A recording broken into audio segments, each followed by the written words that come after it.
lose your innocence, or lose your life. On this episode of The Devil's Workshop, it's Geoffrey Wright's Cherry Falls.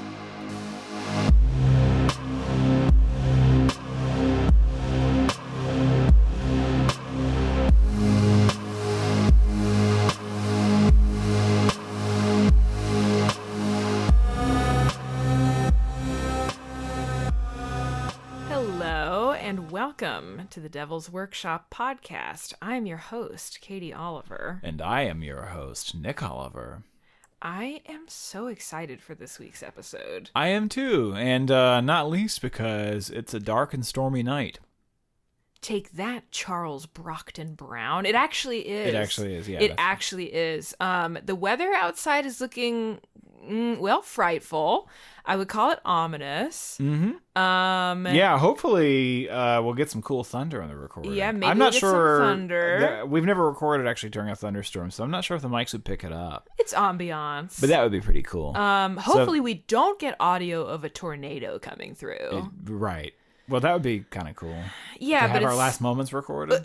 I mean, I guess. Especially for a horror podcast. So that they can be forensically reconstructed. Right. That's something. Fortunately, we're recording directly into an airplane's black box. So yes. The record will be retained. And the sure. recording is going straight into a lead-lined case after this. So, these are our final moments, listeners. Well, in any case, should there be the sound of thunder, it's organic. That is not added in post. The team won't be putting that in. It's true. It's true. Our crack team of engineers. The boys in the lab. Yeah, we've instructed them to keep it completely organic and natural. Yeah, we want this to be an approachable podcast. Right. Okay. Weather aside, really, honestly, increasingly ominous weather aside, I have been really looking forward to talking about Cherry Falls with you. Yeah. So you rewatched this. Yes. At the same time as me, that was my first viewing. Mm-hmm. And this is a movie that you were fond of. It was one I'd never even heard of until somewhat recently. Yeah. I have a soft spot for this movie, definitely. Yeah, and it has an interesting. Gosh, they really got screwed in a lot of ways because so the lead in it is Brittany Murphy, R.I.P. R.I.P. Yeah. She's so good. Yeah, she's a great actor. It's a shame that we lost her. Gone much too soon. But yeah, this movie, there were a lot of slashers that rode the wave of Scream, which I don't remember for sure what year that was now, but oh god, 98. Yeah, I was gonna say 7, somewhere in there, somewhere one in of the two.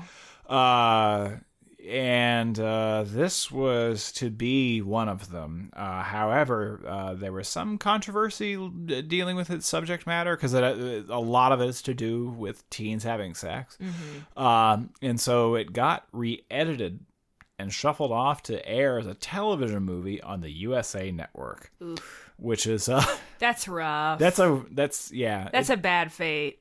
I don't love this movie.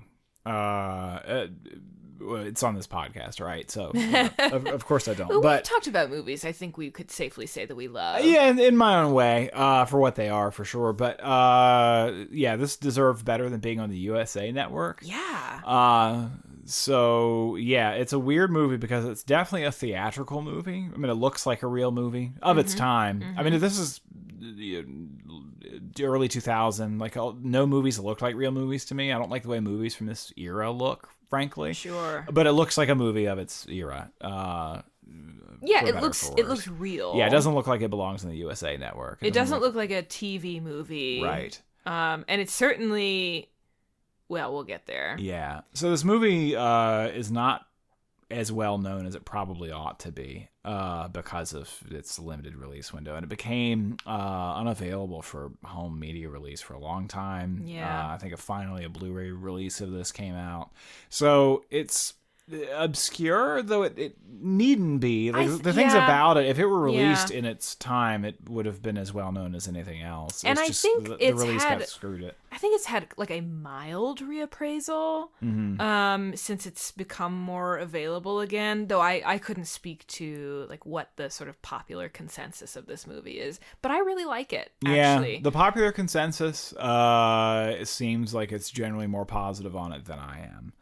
Yeah, sure. And it's maybe more aligned with you, frankly. To me, this feels like, well, I mean, it is a movie of a bygone era, but like the sort of sauciness and the luridness of it, but like also there's a kind of like, I don't know, relaxed quality that I think probably it's Brittany Murphy who brings that to the movie. Like if she just feels like really comfortable in this part to me. And like, I don't know, even though this is dealing with subject matter that's like, you know, what might make someone clutch their pearls or quirk an eyebrow, this has that slumber party movie feeling to me. Oh, sure. And it feels like, I can't explain it, but it makes me feel very nostalgic to watch this movie for something that I didn't see as a young person. I saw this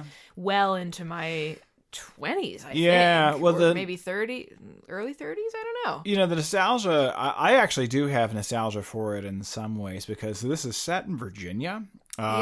Which around the time I was in high school. Yeah. So I have a really particular point of view on that. Sure. That I think we can talk about pretty easily outside of the workshop, because it has nothing to do with the merits of the movie itself.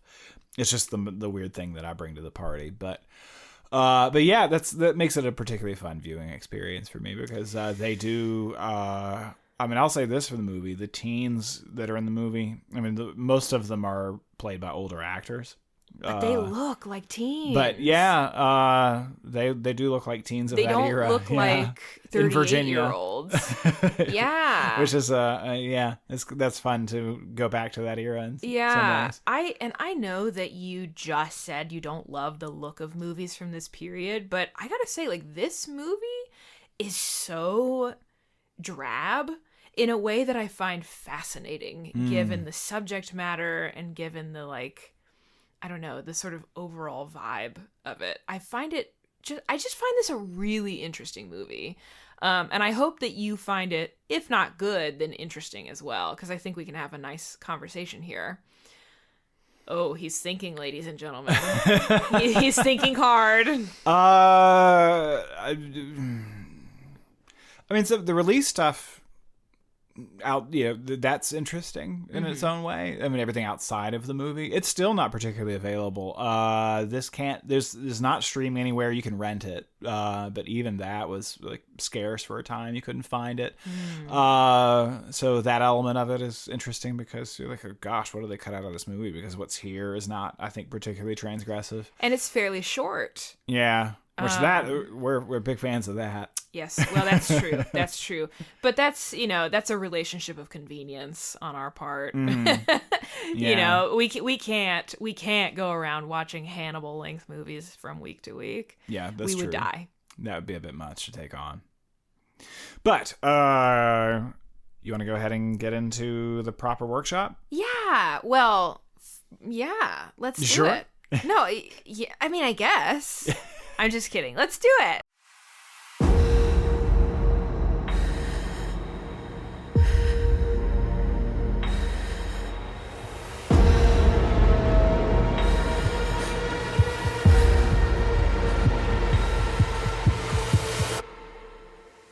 So, what's working? Well, I mean, should we start where we always do, with performances? Yeah, we can do that. It just feels like we've settled into a rhythm, you know? Sure. I mean, we've got to talk about Brittany Murphy in this movie. I think she rocks in this movie. I wouldn't go so far as to say that she rocks, but I think she's pretty good in it. Yeah. Oh my God. Well, whatever. I love her performance. I think the movie. script does her a disservice, where there are times where I'm like, what is this character doing and why is she doing it? There's that. So it's then the performance can't save it. But yeah, she's a compelling lead. Brittany Murphy, I like her more in other things I've seen her in. I like her personality. I think she's a compelling lead. Yeah. Well, she would have had a good career had she continued to live and made more work than she was able to do. But yeah, she's a charismatic lead for sure. Yeah, she's very charismatic. And like the thing that I find really fascinating about her is that she feels like a total natural in whatever role that she's playing. Like she feels organic and comfortable on screen, but she makes weird choices. Mm-hmm. Like she does. You just never feel like you fully like know what she's up to. Well, and one of the performances I like is from the actor Gabriel Mann, who I don't think I've ever seen him in anything else. It's Kenny. And for the boyfriend, yeah, for similar reasons, because he acts in a way that is like how teenagers actually act, which is fucking weird. Teenagers don't know how to act. They're like hot they're still and cold and where they overreact to some things, they underreact to others. Yeah, they have points of view on the world that are not yet fully formed, which is fine. Yeah, that's what it is to grow and change, and that's a period in which you are having an increasingly adult body. You're entering a world that's increasingly adult, and you have adult responsibilities that are coming toward you all of a sudden. You're making huge decisions, yet you don't have the brain power to handle that yet. You don't have that experience under your belt, and so like you're the way that you negotiate through the world, like you do things that are shitty, that you don't mean to, not because you're shitty, it's because you don't know what's the right way to respond to things. Yeah, there's a blundering quality to teenagers, and like them also being like unexpectedly wounded, like having these moments of like, oh, it turns out I'm sensitive. Yeah. You know? Yeah. But it's like, it comes as a shock to the characters. Right. Which Gabriel Mann, I think, really does a good job with that. Yeah, I agree. I like that A lot. performance. Yeah, he's the other standout to me. Sure. More than Brittany Murphy, actually. I mean, we get less of him by a lot. But still, yeah. He does a good job of like, he starts out pretty fully in wiener territory, and then but you do feel for him, and you do, you know, he's not just cannon fodder, right? Another performance that I really enjoy is Candy Clark's. She plays the mother. Yeah, I think she's so she brings weird. A weird energy to that. Yeah, but sure. she seems weak in the way that character needs to be weak. Like she seems like she lacks, I guess, a moral fiber or like determination. And so it's hard to explain, but she clearly loves her daughter, but sort of lives stained by someone else's misdeeds. She's doing the best she can. I didn't respond as much to her personally, just because I think that character is pretty well underwritten. But they make enough choices with her at times. I mean, what is this character doing? What is she? It's distracting and confusing more than it is successful for me. Perhaps I might have done something with that in the revision. Who knows? But the actress is doing the best she can, and there's definitely like a spirited performance behind that. I get why you single her out for sure. Yeah. You know, I think I would say those are probably our three strongest. Yeah. Though, honestly, I can't think of his name right now, but I'm kind of on board with the antagonist's performance Jay too. Moore. Jay Moore, thank you. Yeah, so Jay Moore, I'm not sure if you know who that is outside of this. I have looked him up and forgotten his credentials 5 times. He's a stand-up comedian. Oh. So he did have a minor film career that I think largely took place before this. I'm sure he had some roles after, but yeah, they're sort of trying to make him, and a lot of stand-ups, they'll like, okay, can I do acting? Is this a thing? Can I cross over? Can I cross over into Yeah. this? And they'll usually get a few tries at it, and they'll do other things. Like I think he did some mob dramas. Usually those with some comedic bent to them, but there's some like crime movies. I can imagine that. But I think it just didn't work out for him. He was host of Last Comic Standing, which is a reality show for a few years. Yes. So yeah, but that was what you would think was a reality show where comedians competed for the top prize, and yeah, he hosted that. So yeah, he's a stand-up comic. I like him, except for one thing, which is that he's supposed to be playing a backwards hick from West Virginia, and he sounds like he's from New Jersey, which is where he's actually from. Sure. Yeah, he sounds like a guy from Jersey for sure. Yeah, I mean, I'm willing to believe that this person is taking certain pains to disguise his identity. But sure. That's some people can't do accents, and that's okay. Right. Some people aren't trying to do not, accents. I mean, you think it's okay, I guess. And I'm not so okay with it in this case. I rather like his performance in this. Other than that, I mean, that's a big thing. I'm willing to give the movie that ground. It's true. But yeah, there's not a lot of not a huge Virginia accent presence in this movie in general. In general, yeah. But I do like the choice to set it in Virginia just as like a change of pace, like from what you tend to see. Sure. I have problems that arise from the setting. I'm sure you do too. But we'll get there. Sure. Well, aside from casting, I think the thing that works for me, I mean, I have a couple small things. The big thing is, I mean, I like the concept. I don't, we'll get to this and I won't linger on this point. I don't like the execution. Sure. But for anybody who's listening who's never seen Scream, which you should see Scream, it is a big movie for a reason. It got 7 billion sequels for a reason, I guess. Although I haven't seen most of them. I haven't seen past Scream 2. I've only seen 2 and 3. And I don't remember 3 at all. Yeah, but I was like 15, so I'm not. I'm not saying that as a condemnation of the movie. Right. So Scream was made by Wes Craven, who was himself a famous film horror director. He made Nightmare on Elm Street, among many other great classic horror movies. And at this point in the 90s, slashers had really kind of died off. Just kind of burnt themselves Horror out. in general was not doing well at this time. So Scream comes along and points to the tropes of horror. And so they're able to make a horror movie that is able to get some interest from everybody. It's like, oh, we all see. So, you kill the villain and he comes back at the end or for the sequel. He's never truly dead. Right. Never go into the basement by yourself. Like basically alluding to the things that we all know, because a lot of these movies from that time are really very tropey.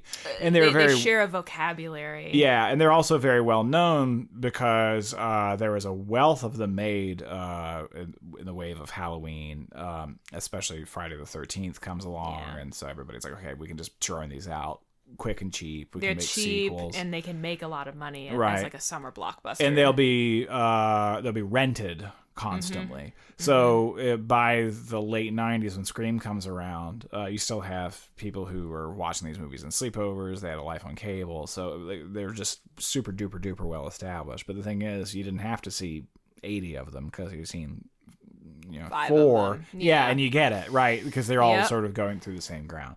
So anyway, so Scream comes along and says, okay, we're going to make fun of the tropes of this genre. We're going to point to the things that somebody already knows, and we're going to use that to make something that's fresh and new and exciting. So in the wave of that, there were a lot of movies that try to be Scream imitators and do the same thing, which... what do you do? What else do you point out? Like if you're trying to imitate Scream, which is itself a thing that's imitating something, alluding to tropes, alluding to tired old habits. What else can you subvert? Right. Which the idea of like, okay, what do we know? Well, the virgin is always the final girl, right? So the virgin, everybody else is sleeping around, and those are the characters who are killed, often at the moment of them doing the sleeping around. So Jason comes and gets you while you're distracted by getting... late, I guess. So that's the thing that we're going to play with. Like, okay, so in this case, it's the virgins who are vulnerable. So the serial killer is going around killing virgins. So now we've taken the script and we've flipped it.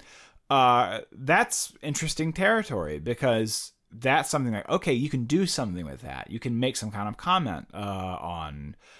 I mean, it could be a whole host of things. So it's not just necessarily about making fun of the slasher trope, though it can be that if you want, which would take it more in the Scream territory. But you can take the slasher trope and make some comment about virginity or promiscuity or purity culture or whatever you want. Gender norms. Something. Even, right? like the way that horror crystallizes certain gender associations. There's all kinds of things you could say about it. What, depending on the point of view of the writer or filmmakers, right? You can have some kind of comment there. That's enough to anchor a movie. Like that's a concept. Like, okay, that's interesting. That draws you in. That's a good idea. And so what is interesting about this movie to me is that, like, if you have a good idea, then a lot can spring from it.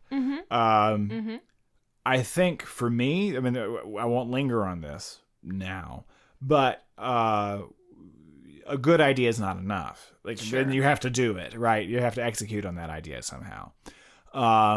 That's where it falters, and I'll save obviously quite a lot of my comments there. Yeah. But the idea is enough. Like, it gets me in. I mean, I guess just to elaborate on your point, because I share it, I agree with it. I tend to see this movie as a bit of a critique of purity culture, and for that reason, I find it fairly fascinating. It doesn't tackle the subject from a particularly religious or like Christian point of view, and maybe that's a flaw if you're going to set your movie in Virginia. But at the same time, I think it deals rather frankly with the way that like old-fashioned ideas about virginity seep into the popular consciousness, and how they mess with people's heads, like both in the sort of movie world about our expectations about who lives and who dies and who's good and who's bad, but also like just in our day-to-day life. And as you say, I think it's a fun inversion of that classic horror trope of the virginal final girl. I mean, so structurally, it holds a lot of interest. I agree that it falters somewhat in the execution. And I think there are things that it ought to linger with longer, or like more thoughtfully.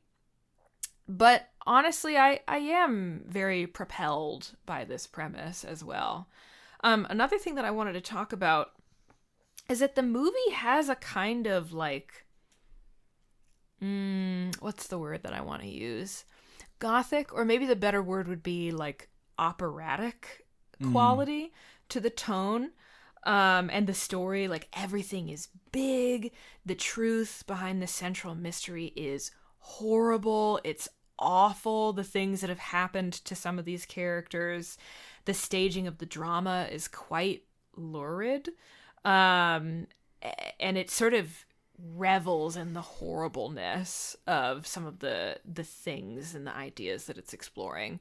That attracts me as well. And I seem to recall you saying you had tonal issues with the movie, but I almost feel like the fact that this is a movie is what hurts it. Like, if this were an opera or something, or if this were like a Gothic novel, I don't know, I feel like suddenly certain things about it work better.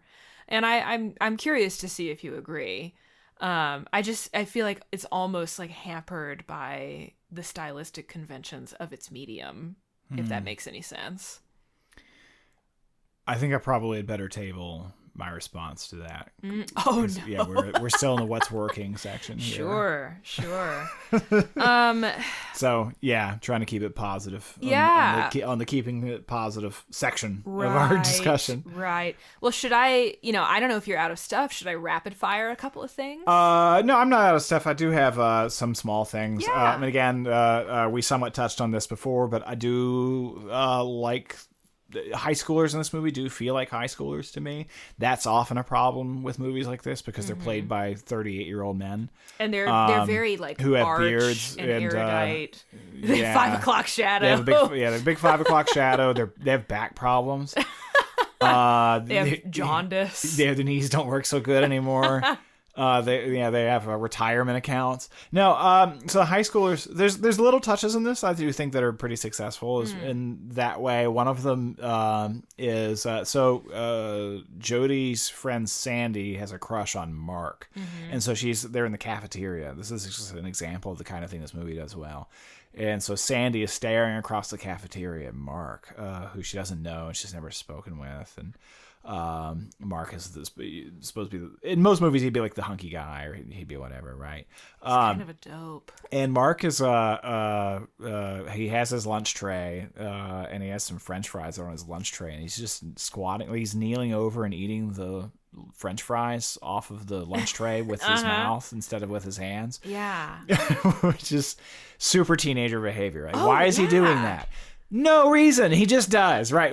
That's just the stupid shit that kids do. So he's just kneeling down and he's eating his French fries off of his lunch tray with his fucking face, like he's a dog. Absolutely. Not because he's trying to be funny. Nobody's watching him. He's just doing it. He's just doing it. Yeah. No, I think that like adds a lot of charm to this movie. Yeah. Like a lot of the teenage characters do things that make you go like, why? Why is he doing that? But in the way that it adds a lot of verisimilitude. Yeah, absolutely.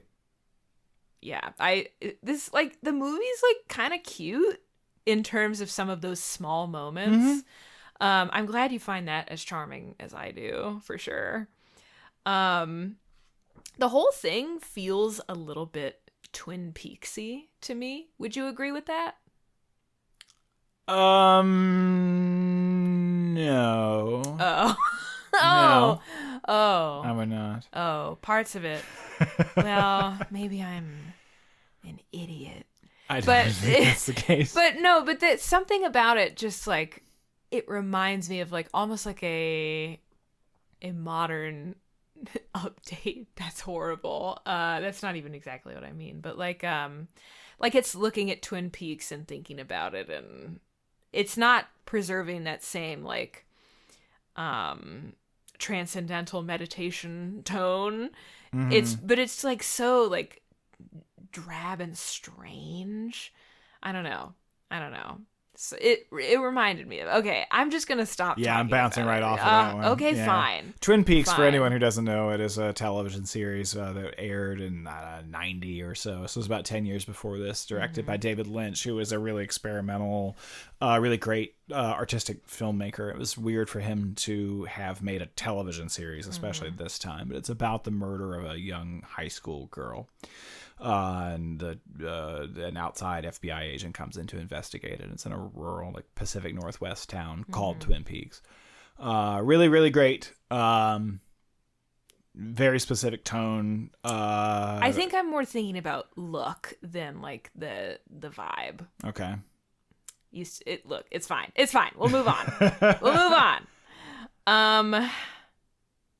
Let's see. I had one other thing that I want to talk about, but you could kind of put it in either what's working or what's not. So is there anything that's like straight up positive that you want to get to? Oh, yeah, I have a couple things. I like the student-teacher connection between Jodie and Mr. Marliston before he turns bad, of course. Turns out that he's the killer. However, I think that there is sort of extends off the teenage thing. So they're reading T.S. Eliot in class, and she recites some of the poetry to him. And there is again, when teens are interacting with adults who are sharing with them art like that, art, poetry, whatever, I'm using the very inclusive term, art. The arts. Yeah, the arts, right. Rather than visual art. But it could be anything, art, film, poetry, whatever you prefer. When a teacher introduces profundity to a teenager, which, depending on who they are, depending on the disposition, a lot of the time they don't really that might be the first time they're really engaging with things in that way, and they're really floored by something and like moved emotionally in that way, in the way that something really profound can do.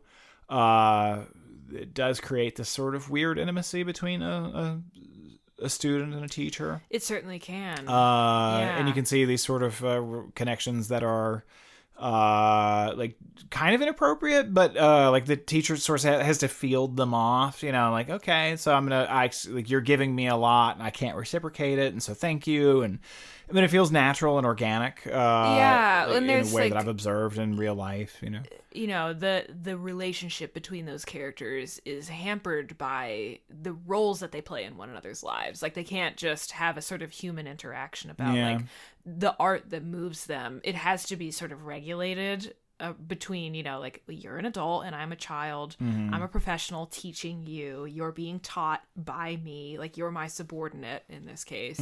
I like that stuff too. Yeah. It's like, because it always sort of balances unsteadily on the line of like, what is appropriate, what is not appropriate. Yeah. Well, and Kenny sees that. Like, or he's jealous of her, or of him, excuse me. Damn it. Marliston. Yeah, Marliston. Yeah. Which,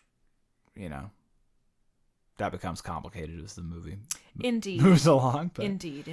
And furthermore, just so I can sort of knock it out, I do think the movie can be at its best when there are moments of genuine connection between its characters, or failure to connect, as the case may be.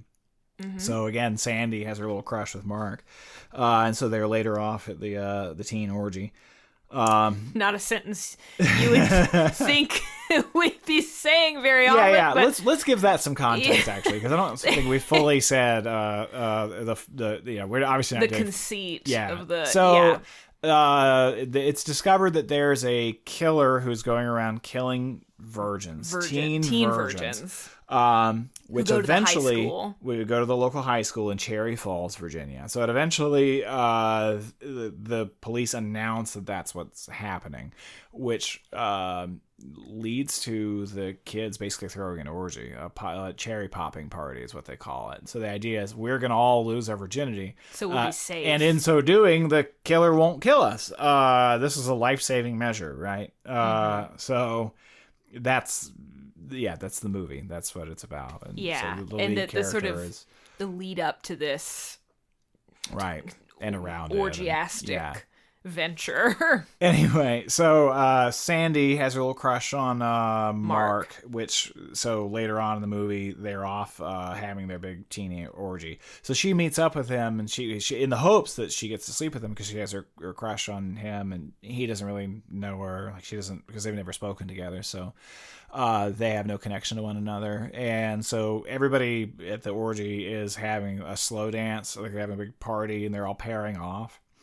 So she pairs off with him, and they're having their little slow dance. And so it cuts later on, and everybody else is upstairs, and they're having their big sex party.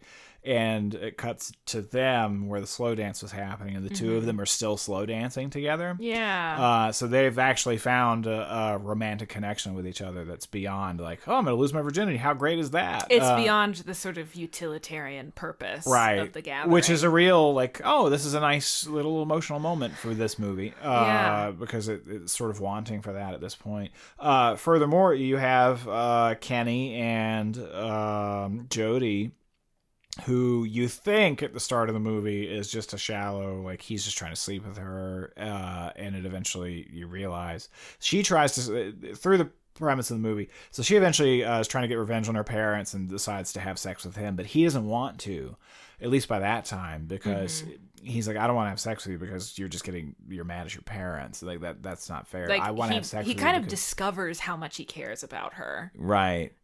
When she sort of becomes closed off to him. Right. And so you see him wanting to have a connection with her that she, at least in that moment, is denying him. Yeah. But when the movie as it is, I think is at its best when it's either showing these real connections or reckoning with them as they fail to materialize.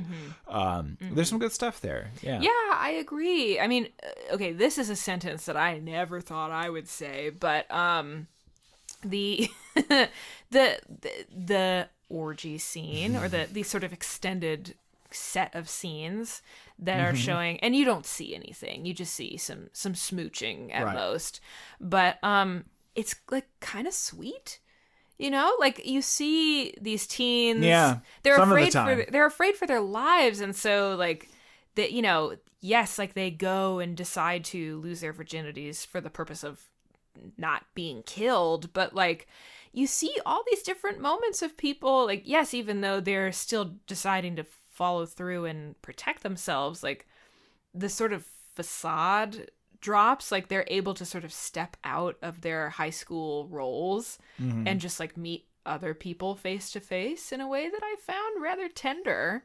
It kind of, I felt like that was another emotional subversion.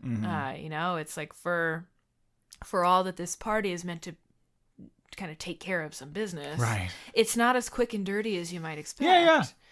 And yeah, I think like there are some really nice moments. I totally agree. Like when the characters are just with one another, talking to one another, that's the stuff that I really like. I also want to say, this is just another note on Brittany Murphy's performance, another sort of character moment, but I love, so when all the like the parents are in the high school gymnasium to have the big sort of town hall about the killer's motives, or the killer's MO, I guess would be more appropriate to say. Jody is confronted by the killer, chased, and fights him off. I really love that chase sequence. I love how crazy Brittany Murphy goes fighting for her life. Like she's screaming, she's like smashing things over the guy, or over the killer. Like she like sends like a giant preserved shark like careening towards him. I think it's like a big model or something. It's suspended from the ceiling of like their biology room or something. But like she goes like feral bananas, just like because she wants to live. And I really like how unhinged that performance is. Like I think that's sort of a moment where you see like, oh, like there's other stuff going on with this character. Like she's not a Laurie Strode. She's not meek exactly. Like she's got some vinegar to her. So I just really like that moment. I think it's a fun chase and a fun, scary like escape. Well, I might let you down a little bit here. Oh man. Or I might not. Oh. Let's see how it goes. God, you're really playing with my emotions this episode. I did a lot of revising to this movie. Sure. I did a lot to it. I used, I think, a slightly lighter touch, I'm gonna guess. One other thing that I wanted to talk about, this was the comment that I said, like, maybe could go in the what isn't working, maybe could go in what is, so maybe this is a good bridge between sections, unless there's more that you want to say. But it's interesting to me, like, at first glance, the killer's MO of murdering the town virgins, it seems a little convoluted, because you're like, okay, why kill the only people who had nothing to do with his mother's attack? Or like he could just take take revenge on the people who are responsible for attacking his mother. I guess that would be, I think, the more obvious choice to make. And he does comment on like, oh, like the kids are the only innocents that this town has left, you know. But I found it interesting that like he's not really killing out of the desire to avenge his mother. He's killing people as like a form of taking vengeance on his mother. You know, like he's just rehashing or rearticulating the crime of his mother's assault again and again and again, like while dressed like her too. It seems like it's almost like self-annihilating, you know, like I killed a virgin dressed as my virgin mother, like, I don't know. There's something about that I'm like still kind of wrapping my brain around. And then as a final layer to this, the actress who plays Laura Lee Sherman, his mother, is the same actress who plays the police officer who ultimately shoots and kills him. Is that right? Yeah. I thought that was the case, but I looked on the credits. I couldn't see anything about it. Yeah, it's got to be her. It's got to be. I mean, there's a different actress credited. Is there? Yeah. I didn't look it up. I was just like, that's the same woman. It looks a lot like her. Interesting. I don't think it is. Really? I don't think it is. Okay, well, darn. I would have sworn. Anyway. I was wondering that though. That's why. Yeah, but it's some unknown. Interesting. Yeah. I wonder if that's like a little bit of movie trickery. Maybe.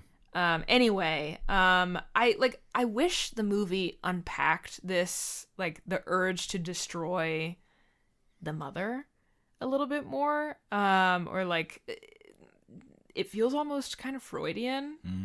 I don't know. And my thoughts on it aren't fully formed. And I think it's messy.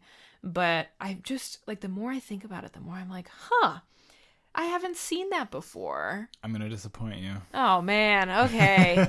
All right. Well, we're at loggerheads, but that's okay. This is a fun movie, even if it's not a tidy movie, at least for me. You want to talk about what's not working? Let's talk about what isn't working. So, how should I say this? So, you and I have discussed already that there are tonal problems with this movie. Mm-hmm. So, just as an example of that, because it starts off right away, I think, the tonal problems. Yeah. So, right at the beginning of this, the very two first victims, they're in their Lover's Lane kind of setup, right? Classic Lover's Lane thing, and they're doing their thing. And the one guy, he makes a move that's too far, and his girlfriend scratches him in the face. So she takes her nails and rakes it across his face, as if he's trying to put up enact sexual violence against her. Yeah.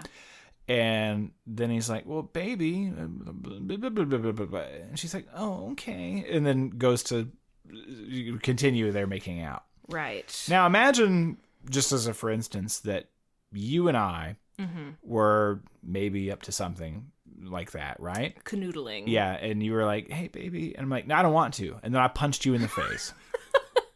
Right? Yeah. Just imagine that, okay? So if I punch you in the face, are you coming back for more after that? Maybe not that night. Right. And but here's the thing. And if you do, is there anything that you could say that would make me change my mind? I've punched you in the face. It's true. At this point, it's over. You've punched me in the face. It's over. At this point, we've really just got to deal with the fact that you punched me in the face. Right. It's over at this point. This whole movie is like that. And it's tonal problems. So automatically you have this like, okay, we're gonna talk about virginity and people having sex with each other, and violence, like victimizing people like that. So you have that kind of disconnect. Like, okay, you want to throw that in, but also you're throwing in sexual violence between the two people who are having sex with each other. Yeah. And then you're going to also try and pull back from that and say, oh, that wasn't just a case of attempted violence between partners here, or from one partner to another. Yeah. It's way too much. And so then the movie to me hinges on the big act that motivates the serial killer.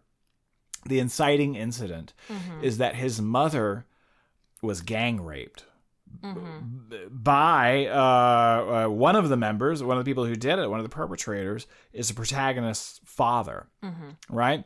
So this movie is often light and jaunty and fun, and the town is called Cherry Falls because it's about popping cherries. It's in Virginia because not because of anything to do with Virginia, but because of virginity. You have these things, right? This guy right at the very beginning, the first victim, his name is Rod. Yeah, I forgot about that.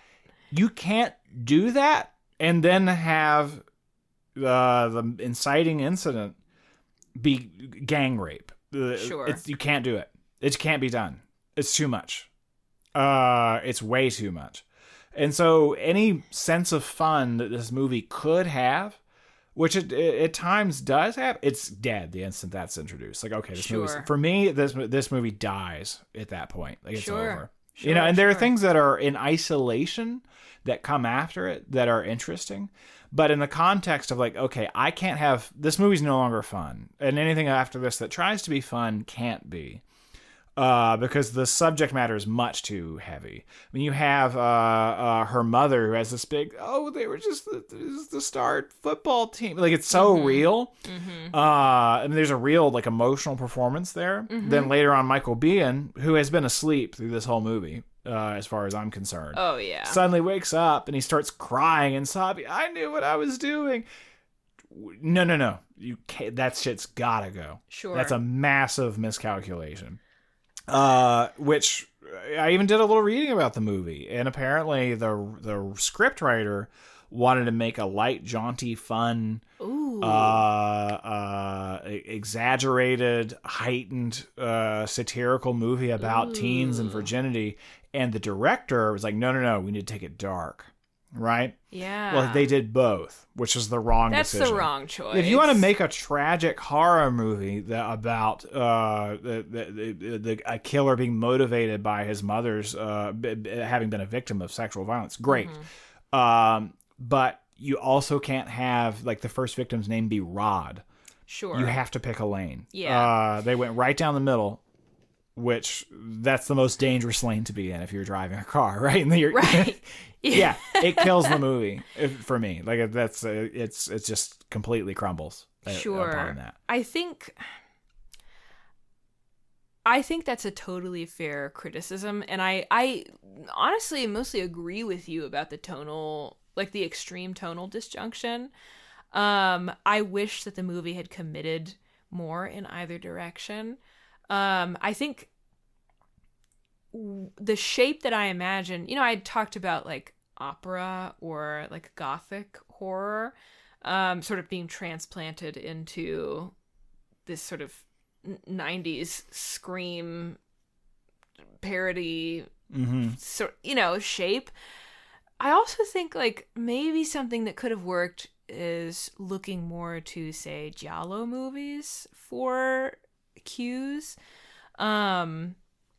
Like giallo is also very operatic, like very, very strange, very violent, very lurid. I think that's the word that I keep reaching for. Because then you don't necessarily have to worry about like the attempts at making jokes or something. Like it's just like you can kind of revel in the horribleness of like the events that motivate the killer. Yeah, I agree. I mean, the first 15 minutes would have you believe that this is a very different movie. Yeah, a light, jaunty comedy. Which I will also point out, your lead villain is played by a stand-up comic. Sure. Yeah. You know? Yeah. That implies something about the movie. Yeah, it's this is a weird one for sure. Yeah, and I also think like the first, like the girl victim scratching the boy's face is a little bit of a misstep, unless you were doing that as a real particular character choice. But the problem with that is that like she dies so quickly. It's like we don't learn more about like her sort of attitude towards her own virginity or her ideas about purity. Like if that were something that like maybe that happens between Jodie and Kenny at some point, but we linger with those characters and we understand why their attitudes are as intense as they are, or like why someone non-violently taking things a little too far begets violence rather than, say, like maybe shoving him away or something. So yeah, the movie puts you in a weird position kind of immediately. Yeah. I agree. Even though, again, I still really like the final product, but it's messy. Right. Can I just cite a minor grievance? Sure.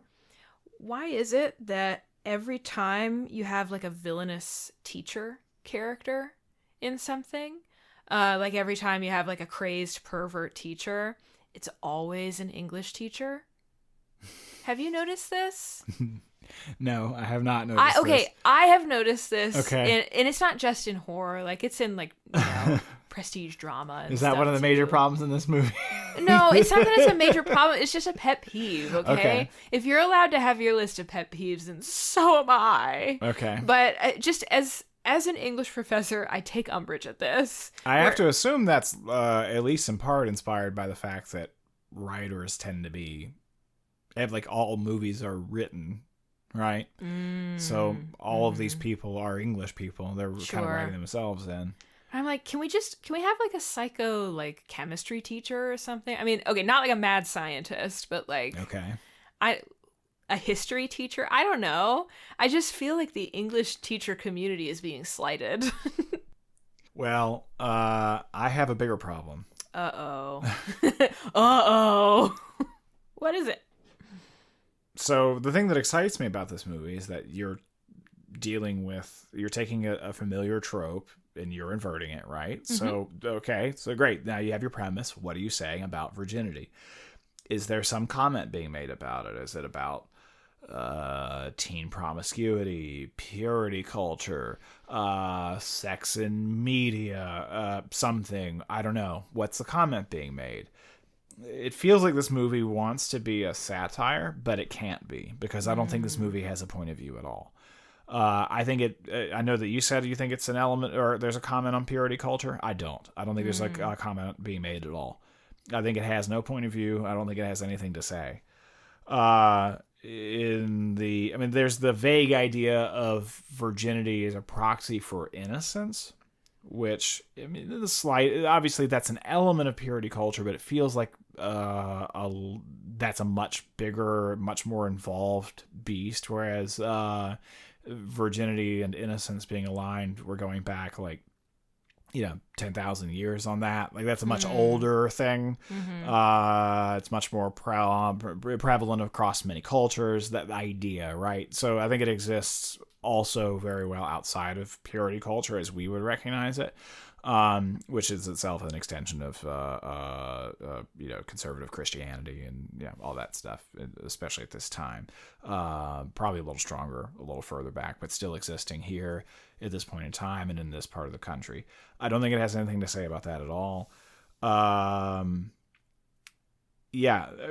So, I mean, I guess to the extent, so especially, again, we go back to the gang rape thing, right? So everything comes back to that, because that whole thing is just a black hole that just sucks in everything around it. But you think, okay, where is this comment going to be? And then he says, oh, no, I'm not, it's nothing to do with that. I'm just taking revenge on you by killing your innocent children. And I'm using virginity as a proxy for their innocence. Like, I'm doing that. Like, your children, that's my gauge of how your children are innocent. And so all of you adults, you're all hypocrites. You either I participated in the gang rape of my mother, or you knew about it and you ignored it. Sure. Yeah. And so the rapists are pillars of the community. So you're all hypocrites. So I'm just using virginity as a proxy for innocence. Sure. And so I'm going to take for your lives are worthless, and your lives are worthless. Because, I mean, most of the adults in this, they do live lives. Like, the mother's shown to be an alcoholic. The sheriff is kind of disconnected from everybody. Like, the adults don't seem like they're having a great time. So he's saying, your lives are worthless, so it doesn't matter to kill you. Like, like there's nothing of There's value nothing- there. Yeah, sure. So I can't take it from you. It doesn't matter to do that. So I'm going to kill your kids instead. But it's not like, oh, your kids, I'm saving them the life that they would have if they were to stop being virgins, or there's comments to be made, right? A lot about lost innocence, about growing up. And it could be anything, which is frankly the hard part of doing a revision on this, because for most things, like, okay, this movie has a point of view, it's just not coming across clearly. Let's bring it forward. Let's help it articulate itself, because it's not successfully doing that. The revision for me was hard because I'm like, well, I don't personally have a point of view on this. Like, this isn't a topic I want to satirize. Like, I, as a writer, I don't have no position that I want to take on this matter. But neither does the movie, so I got to come up with something. Sure. So I will say, like, for my part, I do see a critique of purity culture here. And you know, perhaps you would say, like, oh, it's just incidental. Like, that's just what happens when the pieces of the movie fall as they do, like, in the arrangement that they have. But what I see is just, it's more like kind of poking us with the question, like, why the fuck are these adults so obsessed with whether their children are virgins or not? Like, why are they keeping tabs on the virginity of their children? Why are they spending so much mental energy thinking about the virginity of their children? I mean, that comes through particularly with the Michael Biehn character. Oh, I have things to say about that too. We'll get there. But when the kids start having sex with one another, the movie almost seems like it's going like, look, it's not that big of a deal. It's not that big of a deal. And look, they're connecting with one another. They're relating to one another. It's enriching them in some way. Here it literally protects their lives. But it kind of brings them into a different world. So I don't think it's necessarily like a really pointed or specific critique. It just more, to me, speaks of like, why is this such a big deal when it actually isn't, and would probably make these people better at relating to one another. That's what I see. You know, we see what we see in the movies, but that's what I like about it. Well, see that, we obviously diverge on that one, because Michael Biehn, I think there's, especially her parents, they don't seem to care about her virginity at all. So that's part of the problem. Really? I think the dad super does. I mean, because Jodie, the character, has like a super early curfew because she's the sheriff's daughter. He's questioning her. I mean, he wouldn't be questioning her this directly if there wasn't a killer killing virgins, but he's like interviewing her like, sweetie, are you still a virgin? No, but that's where I disagree pretty heartily, actually, because that only happens. There's no comment about her virginity in this movie at all by any adult until it comes out, until the sheriff figures out that there is a serial killer who is killing virgins. So he approaches her at that time and says, "Are you a virgin?" Basically, he's coming up to her and says, "Do I need to worry about you being murdered?" So she says, "Yes, I'm a virgin," at that point. But there's no there's nothing it's just like you said, Daddy. There's nothing that gives any past context to her, him having that expectation of her. It's only at that point him confirming, okay, I need to worry about my daughter being murdered. Or not. I think it would have been easy enough to believe, like, if they if she says, "Yes, we've had sex," he was like, "Oh, thank God. I don't have to worry about my daughter being killed now. Thank God." Oh, sure. Sweet. Yeah, that he seems like he's pretty level-headed on the matter. And additionally, the matter of her having a curfew, it's never addressed in the context of sex. That's not the only reason that people have curfews. We're thinking about it because we're in the movie that we're in, but there's never any discussion of her sexuality at all. To do with that, it could just as easily be like, "Hey, you're out partying and drinking," which is considerably more dangerous and is actually a crime. Sure. Which is something a sheriff would probably really much care about more than his daughter's sex life. Like that's actually that in her case. That's you can't do that. You're under 21, well, sure, right? Sure. So I don't know. I still got the vibe. I got a particular. I don't know. I don't know. But it's okay if we don't agree about that part of it. I'm definitely reading that differently. But not only am I reading that differently, so when she goes to have sex with her boyfriend, Kenny, later on, when she's mad, when she finds out that her father participated in the gang rape, I think it makes that whole scene read as false. Because why is she retaliating with sex at this point? Because I don't think that her parents, they basically, to me, have shown, the only concern they've shown to her about her virginity has been in ascertaining whether or not she's going to be the victim of a serial killer. So when she's like, oh, I'm going to take revenge on my parents by having sex with Kenny. Why? Like you know, in so doing, you will prevent yourself from being killed. Why is that revenge on anybody? I guess I read that moment more as her being like, oh my God, fine, fuck, I'll have sex, and then, but the mood is off for Kenny. I didn't read that specifically as like her lashing out at her parents. More, he says that. He says, you're just doing this because you're lashing out at your parents.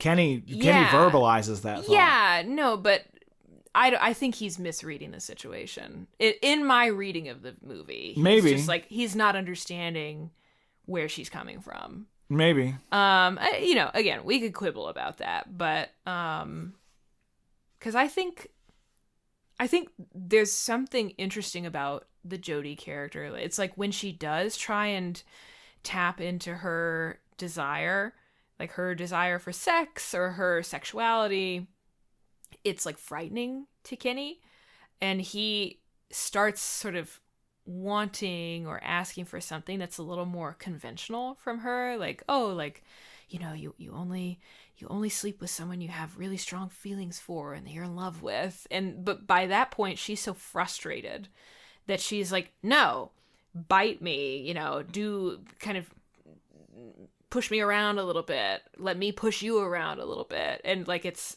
the sort of, I think she frightens him because she wants something that's not fully conventional at that point. I don't know. Again, that's just my reading. Yeah, I have some problems with that element of it too, I'm afraid. Sure.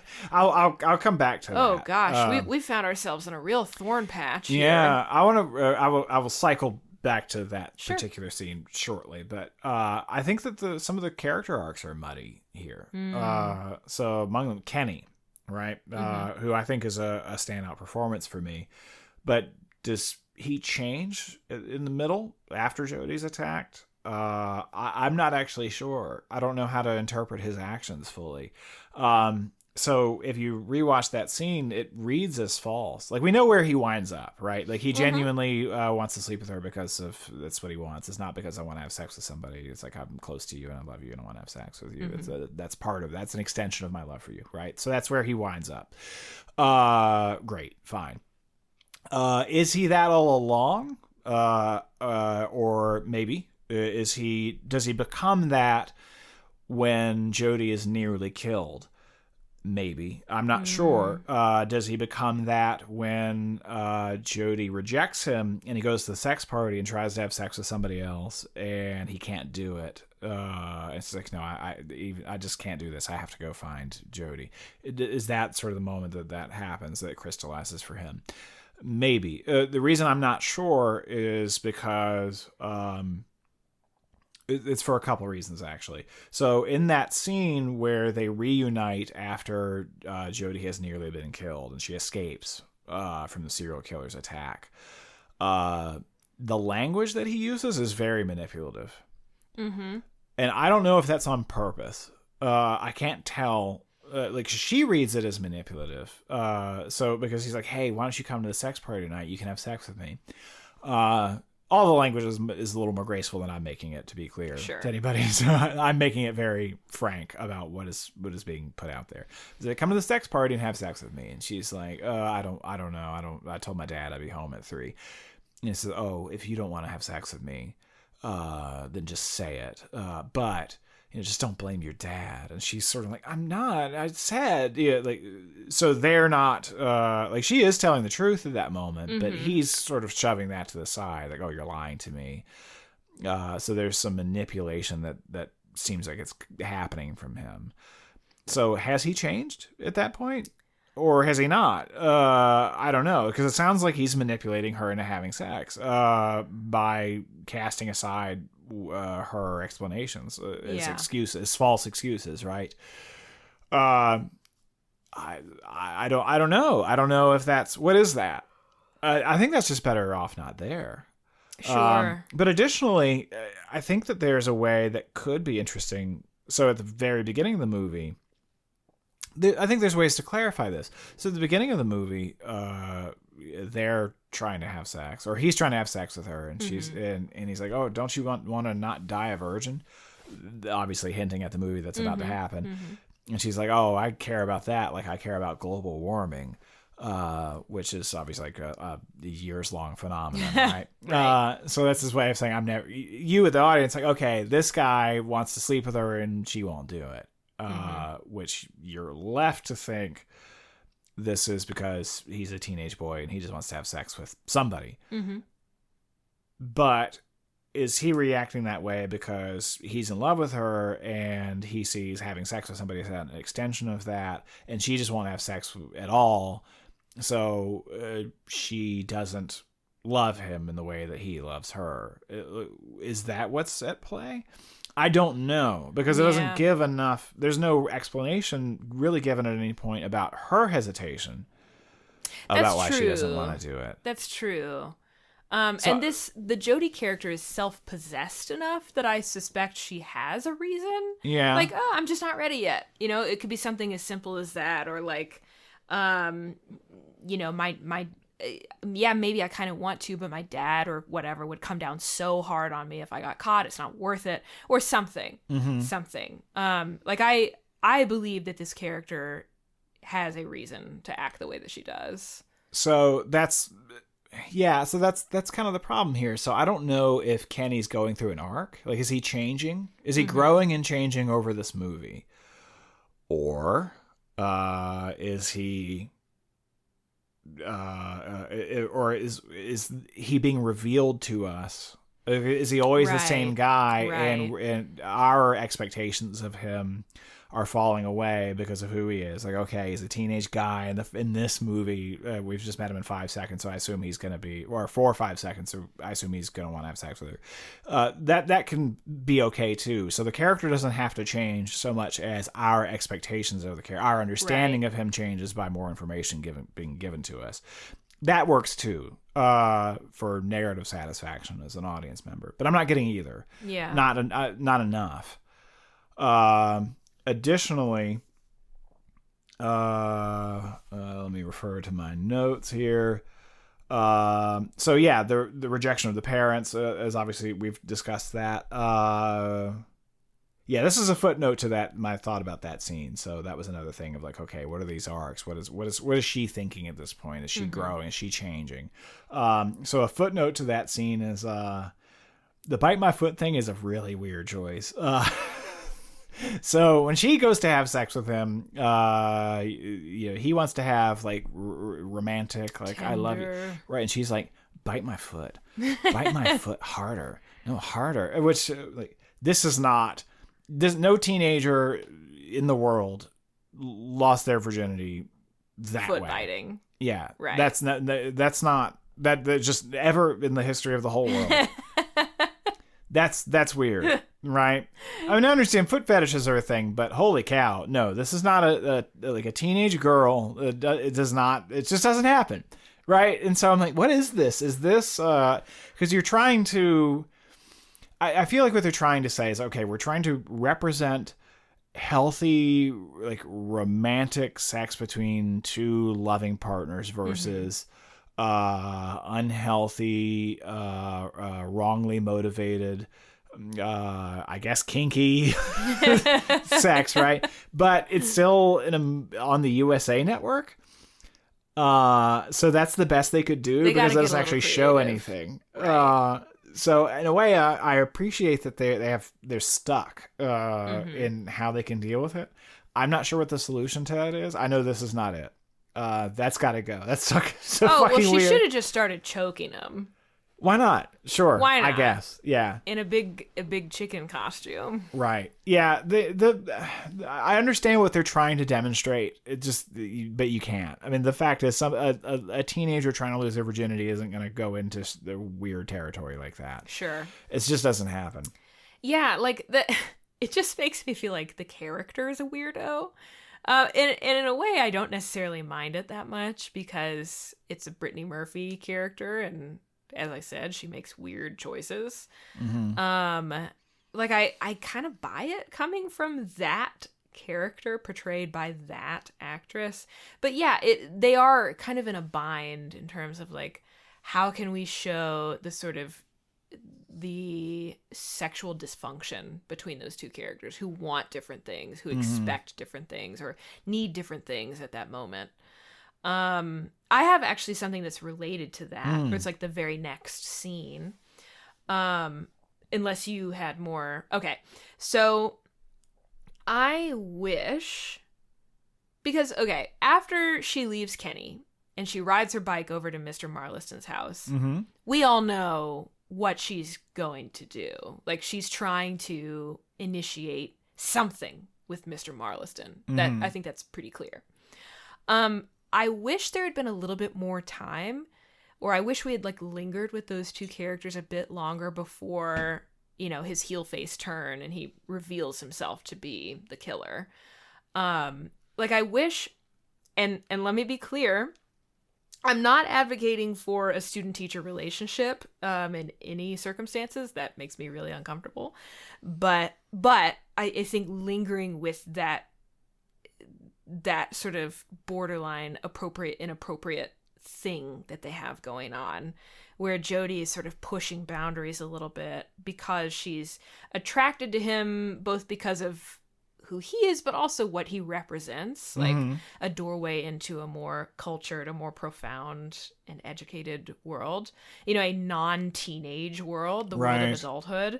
So I want to see her pushing his boundaries a little bit more, and either him, creepily kind of reciprocating, or pushing back against her gently, like trying to let her down easy.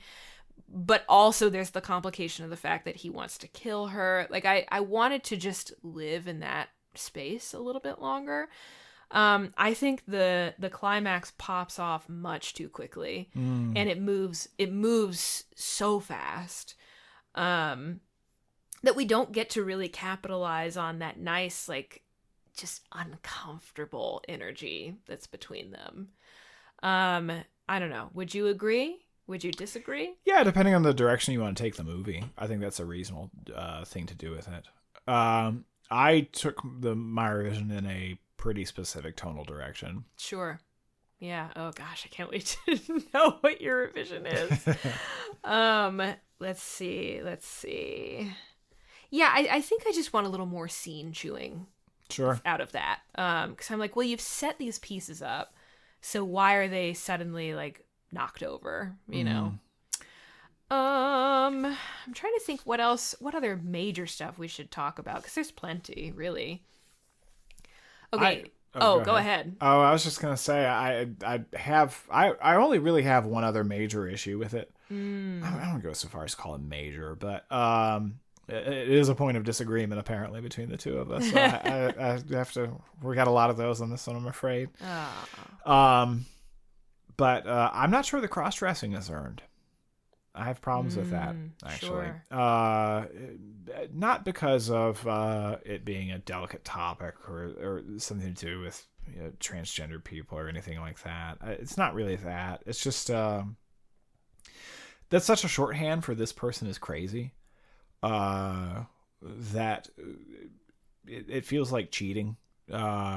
It feels really rather unearned here. Sure. So the famous examples of that, Psycho, that's the big one, which To a certain extent, Texas Chainsaw Massacre has some of that. Silence of the Lambs. Silence of the Lambs in a very different way, a much more literal way, deals with that. But those characters are doing that. It's not just that they're cross-dressing, because that doesn't inherently make you crazy, obviously. No. But it's like that sort of need to rehash the past, the need to merge identities. Yeah, so I don't think that our killer is particularly well developed here. So it feels like a shortcut to demonstrating how crazy he is. Yeah. Because when I refer to those other movies, like that, the cross-dressing that those characters do is downstream from their craziness. Like all these characters are batshit insane. It's and a symptom. they're batshit insane, and that's why they're doing that specific thing that they're doing, and doing it in the specific way that they're doing it. Whereas this character, I mean, instantly this character is male. Because they conceal the character's face. So what's the point of concealment in a movie like this? So we get a pretty good shot of the killer in what's the first scene of the movie, right? So we know that the killer is presenting as female, and the face is covered up.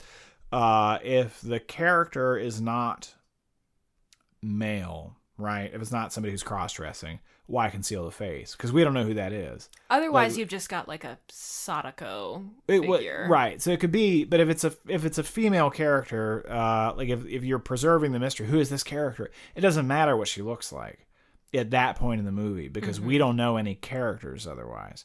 Right. So it's not like, so it's one thing if you want to keep it ambiguous, like, okay, is it the mom? Is it another, the female cast member? We don't have that many to pull from. The police officer. The police officer, right. Is it that person? Yes, no, I don't know. So we're keeping the face concealed.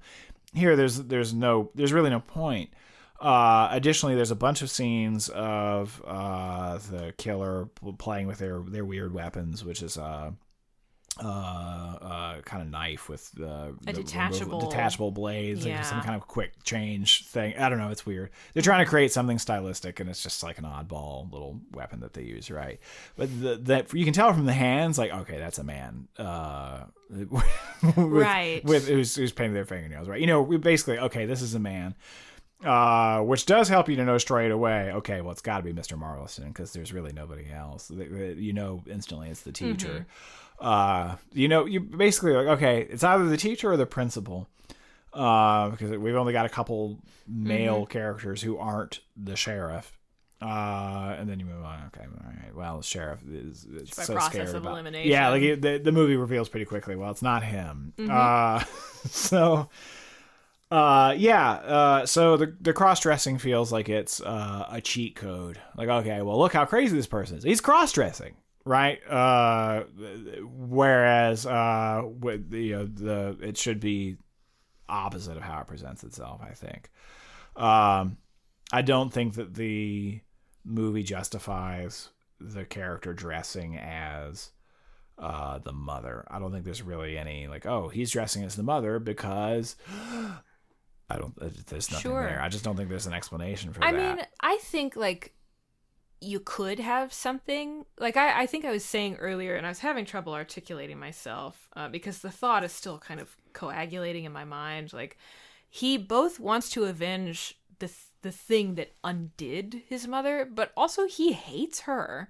Like, he was tortured by her as an infant, as a toddler, and clearly led a wretched early life because of, her, but also what happened to her to make her sort of lose herself, I guess. And so I think you could do something really interesting with that. Like, and again, having the mother, or dressing as the mother to kill, yeah, okay, there's like kind of the spirit of the mother like rising from the grave to take her vengeance, but also like when you're killing virgins, when you're sort of misdirecting the angst or the rage, there's that self-annihilating quality to the whole thing, and that desire to reproduce the past again and again and again. again, that it sort of reminds me of something like a Psycho shape. I think you could do something thoughtful with this character. I think it's just not. You could, for sure. It just hasn't quite come together. Indeed. Yeah, so I agree. I think like it could be much more than shorthand, but we don't get to spend enough time sort of reminiscing on the past. Because I think the movie's afraid to, because it goes into such a dark place. Mm-hmm. So it's so interesting. It's like the movie's problems kind of form this Ouroboros where like one thing is constantly hampering the other, which is constantly hampering the other. You know what I mean? But like again and again and again. And, you know, for me, that still results in a pile of intriguing images. I think for you, maybe less so. But yeah, I agree. Like it should think more than it does. Like it has the first half of an interesting thought, and then it can't quite bear that out over the movie. Right. Excuse me. On kind of the same note, or like in the same vein, I find myself fairly disappointed by the climax of the movie, or the final chase scene through the orgy. I think it's a letdown, especially because they stop framing Marliston as a masked killer, and instead they're showing his face, they're having him quip, he's talking way too much. They're like, oh well, the mystery's over, so this is not scary in the same way. Like it's not a frightening killer. It's just like someone chasing you with a knife. Mm-hmm. If that distinction makes any sense. Yeah. That bums me out. I wish they had played the moment for more suspense and terror. Like I have this imagination, and maybe that'll come back again somewhere in this episode, but thinking about a long-haired killer, their face still obscured even though we know who they are, wandering through an orgy, almost kind of lazily slashing at couples, as he seeks out Jody, the final object of his desire.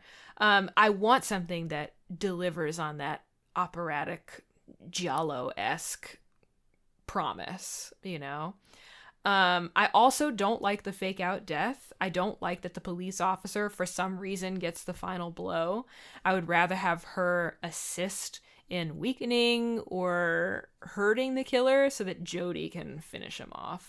Because I just think from a narrative point of view, that would be much stronger. So again, it almost feels like a matter of misaligned priorities, you know? Sure. Yeah, I had a pretty similar problem with the movie, actually. I think most of the violence in here is pretty tepid. Yeah. I don't think it's scary at all. I don't think any part of it. But that part of it also is a real letdown, because you think, oh, okay, this is going to be a bloodbath. Yeah. Which it really isn't.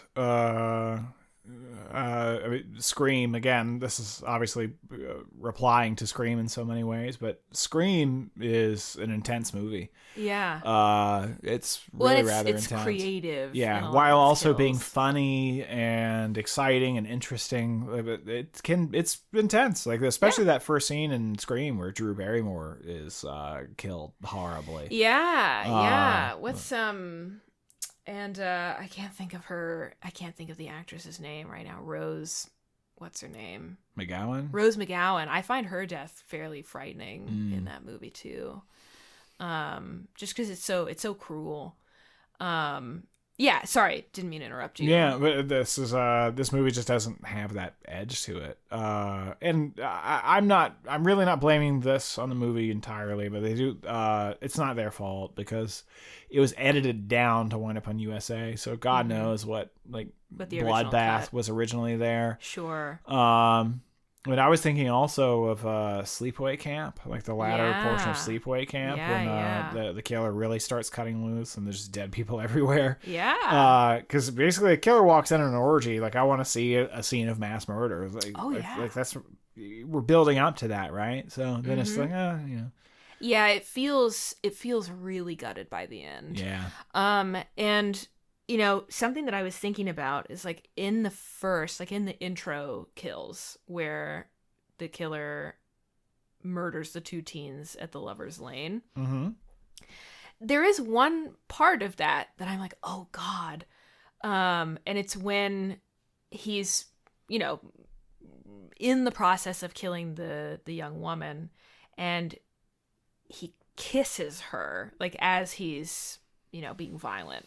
Mm-hmm. In a flashback to that, so when you see that. Yeah, that's right. You're right. So You're you right. don't see that in the first scene, but and there's something truly awful about it, but just because it's a symbolic violation as much as it's like a physical violation. Mm-hmm. And the movie never really goes there again.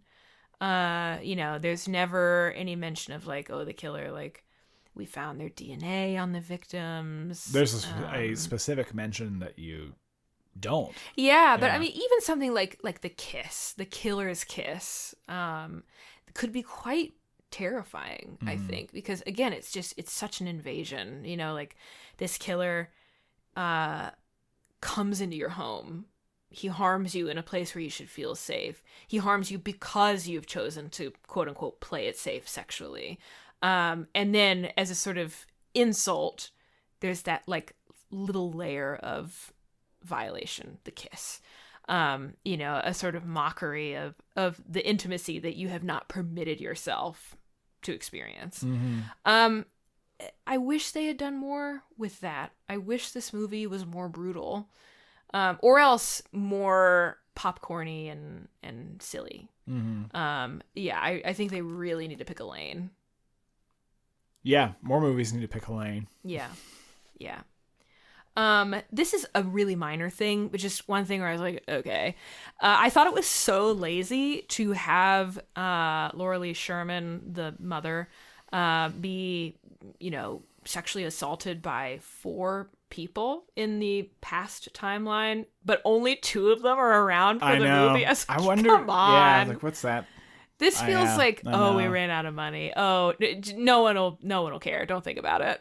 I can't tell if it's laziness or just like restriction. Or like a script that got revised partway through and just had like dangling threads that they just didn't know how to tie off.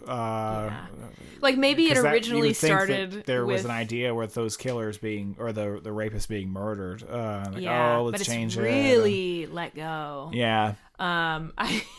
Like, can you imagine a scene in a writer's room where like the original script just had like the 2, like the sheriff and the principal raping the character, and then someone being like, is it a gang rape if there are only 2 rapists? It's a good question. That's I guess. Horrible. Yeah, but that probably was the thinking. I mean, you do have to think knows? about things like that when you're writing. If you're trying to.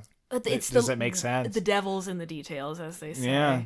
Oh gosh. Anyway, I think that's the majority of what I wanted to say.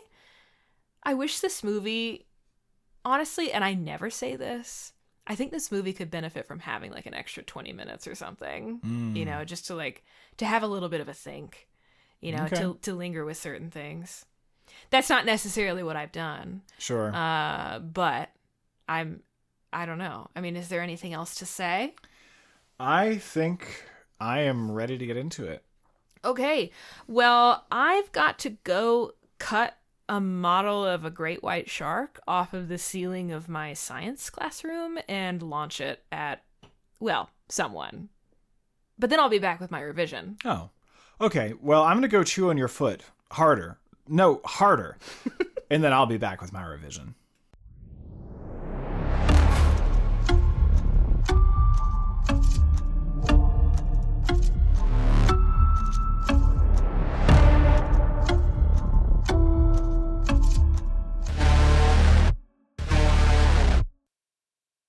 Okay, so I think you're going to be able to tell that I've made some tonal changes. Ooh. So we'll see how that goes. So, as follows. In a lover's lane outside of Cherry Falls, Virginia, a teenage couple are getting romantic in a car when the boyfriend, Rod, successfully convinces his girlfriend that tonight is the night for them to mutually lose their virginity. Before they are able to act on that decision, however, a person in a baby mask appears and murders them both. Meanwhile, back in town, Teenager Kitty Markin, the daughter of the local sheriff, is busy making out with her boyfriend, Peter. After she gives a disinterested response to his sexual advances, he says that it's time to see other people. Before they're able to argue, they're interrupted by the arrival of Kitty's mother, who bums a cigarette off of her boyfriend. Peter points out that Kitty's mother left her headlights on, prompting her to remark that he is very observant. A rejected Kitty returns home but is caught by her father, Richard, upset that she is out past her curfew. So I changed the names of almost every character. That's hilarious. So yeah, it's going to be might be a little tricky to follow. Hopefully it's not. So far, so good. But yeah, all the characters' names are different. Also, no face scratching. That's gone from that. Also, Baby Mask? Baby Mask. Baby Mask. Yeah. Happy Death Day did that. I had to Google that. I was like, has there been one that... But yeah, and we've seen Happy Death Day. Also, Valentine's Day, though. That's like a Cupid. Right. A baby cherub. Cupid cherub yeah, but thing. That kind of counts. Yeah. It's different, though. It's a different thing. Later that night, the phone rings, awaking Kitty, who watches Richard leave in his police car. The next morning, he and his deputies begin to investigate the murders at the Lover's Lane. The female victim was nailed to a tree and posed, holding a baby doll in what looks like a loving embrace. So, almost every section of this has been edited. Oh, wow. But this is one of the few that has not been edited, where she is greeted by her friend Timmy, except his name is not Timmy. His name is Isaac. You'll know why later. Okay. So his name has changed. He's now Isaac. And he reveals the information about that the murder has happened. Also, I'm cutting Kenny having the fling with the other girl. Kenny, who in my version of this is now Peter, but right. that's gone from this version of the movie. Sheriff Richard meets with a high school principal, Tom Diller. I'm sorry. Yeah, his name is no longer Tom Sisler. It's Tom Diller. You can't even say I can't even say it. And though there is apparent tension, I'm going to have to say that name a few more times. Let's see if I get through it ever. And though there is apparent tension between the two principals, between the two. Why don't you just take a second? No. We got to record. I'm running out of hard drive space. I have to. The principal permits the sheriff to enter the dead student's class and speak with the students directly. English teacher Mr. Johnson attempts to counsel his classroom through the tragedy, though each student reacts inappropriately in a way unique to them. Frustrated, he says that maybe speaking is the wrong move, but that he hopes that they're able to get their feelings out more appropriately in their ongoing journal projects. At lunch, Kitty sits with her friend Gina. Though You're killing me. Though Gina is preoccupied with her crush Willie, at whom she stares. Kitty pushes Gina to sit with Willie, but before they are able to connect, the lunchroom is interrupted by a fight, as a young woman named Fanny attacks another Stop it. who spread an apparent rumor that she gave him a blowjob. Fanny, also a virgin, is home alone when there is a knock at the door. There is a cry on the other side, that of a baby. Unsure of herself, Fanny nevertheless opens the door, letting the killer, a person in a baby mask, in. Fanny's parents return home to find, to their horror, that she has been killed in the same manner as the other two teenagers, posed, this time nailed to the ceiling, holding a baby in a loving embrace. At their home, Sheriff Richard trains his daughter in a self-defense technique to throw an armed assailant. They are interrupted again by the phone as they are called to the scene of Fanny's murder. The FBI is now investigating the murders. The coroner reports to the sheriff that the two female victims were indeed virgins. The deputy sheriff asks if that's the sort of thing they normally look for in an autopsy. The sheriff then returns home, and then kind of a comedy edit there, where he discusses out, like, what are you doing, you fucking pervert? Anyway, the sheriff then returns home and talks with his daughter, who confirms that she is still a virgin. After school, Kitty turns in her journal to Mr. Johnson. They connect awkwardly as she thanks him for the opportunity to put her inner thoughts in writing, though they are distracted when Kitty thinks that she thinks... I had a place in here where I left Jody in instead of Kitty, where Kitty thinks that she sees someone is watching them. Mr. Johnson pursues the figure, though they ultimately decide that no one is there and that they spooked one another. Though unbeknownst to them, a figure wearing a black boot with a white XOXO taped onto it is seen in the shadows. I'm still thinking about Principal Diddler. I was really amusing myself for the XOXO Yeah. instead of just the white X on his great. boot. It's silly. Concerned for the town's safety and against the objections of the principal, Richard holds a meeting at the high school to tell parents the nature of the crimes. No students are invited, but Kitty and her friend Isaac, who stayed after school in pursuit of a story for the newspaper, witness the meeting from a high vantage. The parents object and start fighting with one another almost immediately upon hearing the news. Sheriff Richard fires his gun into the ceiling to help break up the fracas. Isaac asks to borrow Kitty's cell phone and makes a call. He says over the phone, "Yes, this is Isaac Cox."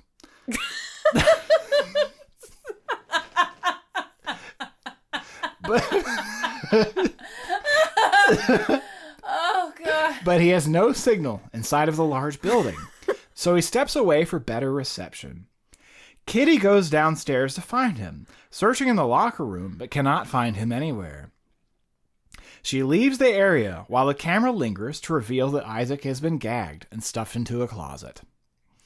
With no option but to leave without her cell phone for the evening, Kitty heads home. She arrives at home where she is confronted by the killer, as Sheriff Richard has summoned every parent in town away from their homes for a nighttime meeting when teens are being killed while alone at night. Kitty evades the killer and makes her way into the kitchen.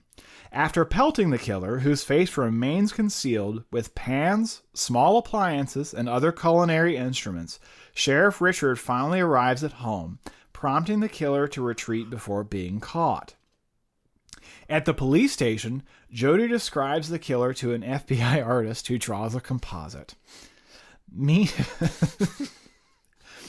The deputy sheriff and the FBI agents see that the sheriff seems to recognize the face, but they are interrupted before they are able to press him. He steps away to another room and calls Tom Diddler, the high school principal, and after faxing him a print of the composite, which is of a baby's face, asks him if that photo reminds him of anything. Puzzled, Diddler asks where he's going with that. I can't even say it, not once. Diddler asks him where he's going with that. The sheriff says, after the night with Laura Lee Sherman, which prompts Diddler to ask, incredulously, "Are you fucking serious?" Kitty secretly listens in on the phone call.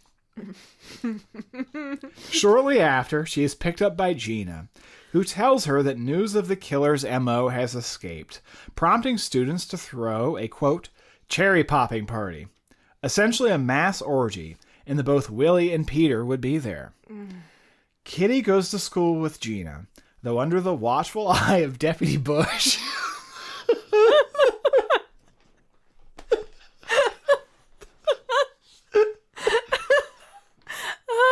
Are we 5 years old? Yeah. Are we 13? Apparently. Oh, God. Yeah. But, so the thing that I thought was interesting about that, on a slightly more serious note, as can be about a character named Isaac Cox, So that character we didn't talk about him at any point. He's kind of queer coded. Yeah. He gets killed in the movie, but like his virginity as we're dealing with in this movie is obviously very heteronormative. So I kind of like the idea that he, being a gay character, is just kind of outside of this system altogether. So the killer is like, I don't know what to do with you. We're putting you in the closet. I'm just. Yeah, I noticed. I noticed that you changed it to a closet rather than like a locker. Yeah, but he's not dead. He doesn't kill him. Right. He just gags him like, "You're out of here. I'm not worried about. I'm not worried about you. I can't deal with this." Yeah, like this is oh my gosh. So I thought that would be a fun idea. Anyway, so we proceed. Back at school, Kitty and Peter reconcile. This is largely the same, except we're excluding the emotional manipulation that exists in the scene otherwise. Otherwise that proceeds as normal. The girl who explains to the group of girls who gather, like, here's what sex is like. The principal sees the which character? The principal Diddler, Tom Diddler. Oh, right. Yeah, right. Anyway, so he sees the report on the local news about the upcoming orgy, all of that stuff.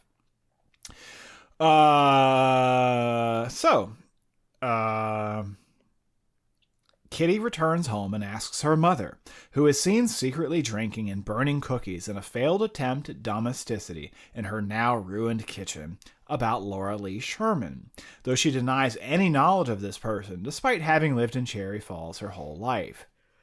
At the sheriff's office, Richard tells Deputy Bush that he has to drive to West Virginia to deal with something, though he won't admit to what. He instructs Deputy Bush to keep an eye on the sex party, though only to move in if there is trouble. Kitty is next seen at the school library, where she uses the microfiche to search through old newspapers to find the real story of Laura Lee Sherman. She finds a brief birth notice with no baby name given, though she is quickly interrupted by her mother, who has gone looking for her after she snuck out of their home. Kitty finally wrangles the tale of Laura Lee from her mother. 25 years ago, Laura Lee was a high school loner. The man who would eventually go on to become the high school principal, Tom Diddler, helped a friend of his lose his virginity. He threw a party and had some friends by, including Laura Lee. He got his friend drunk to help give him the courage he needed to lose it. Laura Lee became pregnant by the encounter, but the father denied the parentage. He was young and had prospects, and didn't want to lose out on the opportunities he would have in life if he didn't have to spend his youth raising a baby. Laura Lee and her family, disgraced that their daughter was having a child out of wedlock and with no father to step forward, moved away from the area, never to be seen again. That friend of Tom Diddler's was Kitty's father, Sheriff Richard. Kitty is horrified to learn of her father's irresponsibility, but her mother carries on by saying that her father was traumatized by the whole affair and his part in it, and that he's never really enjoyed sex ever since, and that she herself has had to seek the comfort of others, prompting Kitty to leave the library in horror and disgust. I was sort of responding to that. So two things. This, I think that is still a little bit dark. It still needs to be dark enough to motivate somebody to go kill a bunch of people. Mm-hmm. But it's not so damn fucking dark that it just eats your whole movie. Right, sure. Additionally, so at the beginning of the movie, when we meet the mother is getting home. So she shows up at home at like midnight, basically. So why the hell is she out at that point? She's bumming cigarettes, like from the teenage boyfriend. She's hitting on Kenny like crazy. Yeah, kind of, yeah. So it reads that way, but she's bumming cigarettes. Sort of like, yeah, he doesn't. You know, I'm hiding it from my husband. So I'm like, what is the energy here? Is she going around and sleeping around with people? Yeah, and then Kenny being like, your headlights are on is so coded. Yeah. Right.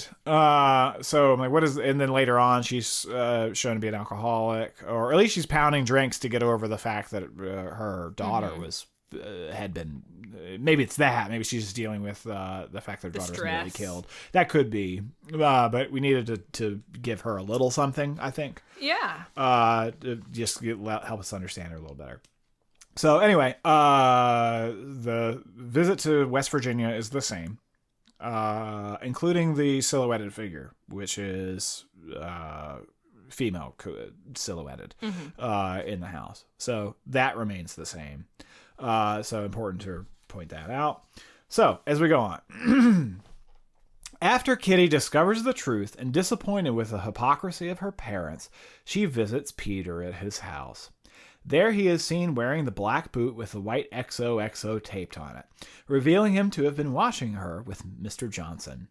The two speak about her parents and Kitty being upset with them, tries to have sex with Peter, saying that they should get it over with before any harm can come of it. He refuses, wanting their first time only to be because she wants to be with him. She leaves, and in her flight, Peter reveals his jealousy toward Mr. Johnson. Largely the same, but less as an act of revenge, as I took it, and more in the direction of how you took it, really. Sure. So hewing closer to your interpretation. Also, no foot chewing. We got that. So finally, moves on from here. So the next thing that happens is Sheriff Richard discovers the murdered corpse of, it's short for Richard, right? Of course. Okay, all right. Of course. Discovers the murdered corpse of Principal Diddler, unfortunately. So Principal Diddler, he's out of the movie. R.I.P. R.I.P. But that proceeds as it does in the movie. The sex party, Willie and Gina, they greet and they dance. That's all the same. Peter arrives. A girl puts the moves on him. He comes to the realization, loses interest, and leaves. Everything with Kitty, who has not attended the orgy, going to Mr. Johnson's house. Again, obviously with the names being changed, that's the same. So she's knocked unconscious. Kitty awakens, tied to a chair, and sees weapons and various implements of torture on the walls. Johnson forces Sheriff Richard, who is also tied up, to retell the story of what happened that night 25 years ago. Sheriff Richard tearfully admits to having drunkenly lost his virginity mutually with Laura Lee Sherman. Mr. Johnson further reveals that Sherman was in love with Richard. He gets Sheriff Richard to admit that he and Diddler knew this, that they weren't friends with Laura Lee, but they wanted for Richard to lose it. So Diddler took advantage of her by inviting over the girl he knew would want to sleep with Richard. He further implies, Mr. Johnson, that he is the product of this union. Mr. Johnson says his mother became an abusive psycho, as he resembles the person that she loves and hates the most. Mr. Johnson believes that before losing their virginity, people are innocent, and that what follows is nothing but ruin. He believes that in killing them before they lose it, he preserves their innocence and spares them the suffering that inevitably follows.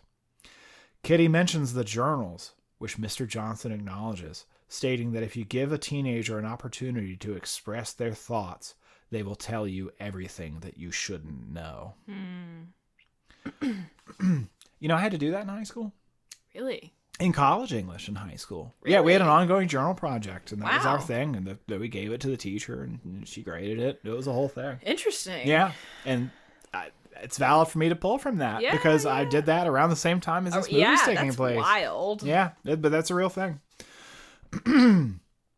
Johnson moves to harm Kitty, but he is interrupted by the doorbell. Peter has arrived. Mr. Johnson answers and asks Peter what he is doing there. Peter only asks where Kitty is. When Mr. Johnson denies all knowledge, Peter replies that her bike is parked by the porch stairs. Mr. Johnson says, no, it isn't. But Peter says, without breaking Mr. Johnson's intense stare, yes, it is. I'm very observant.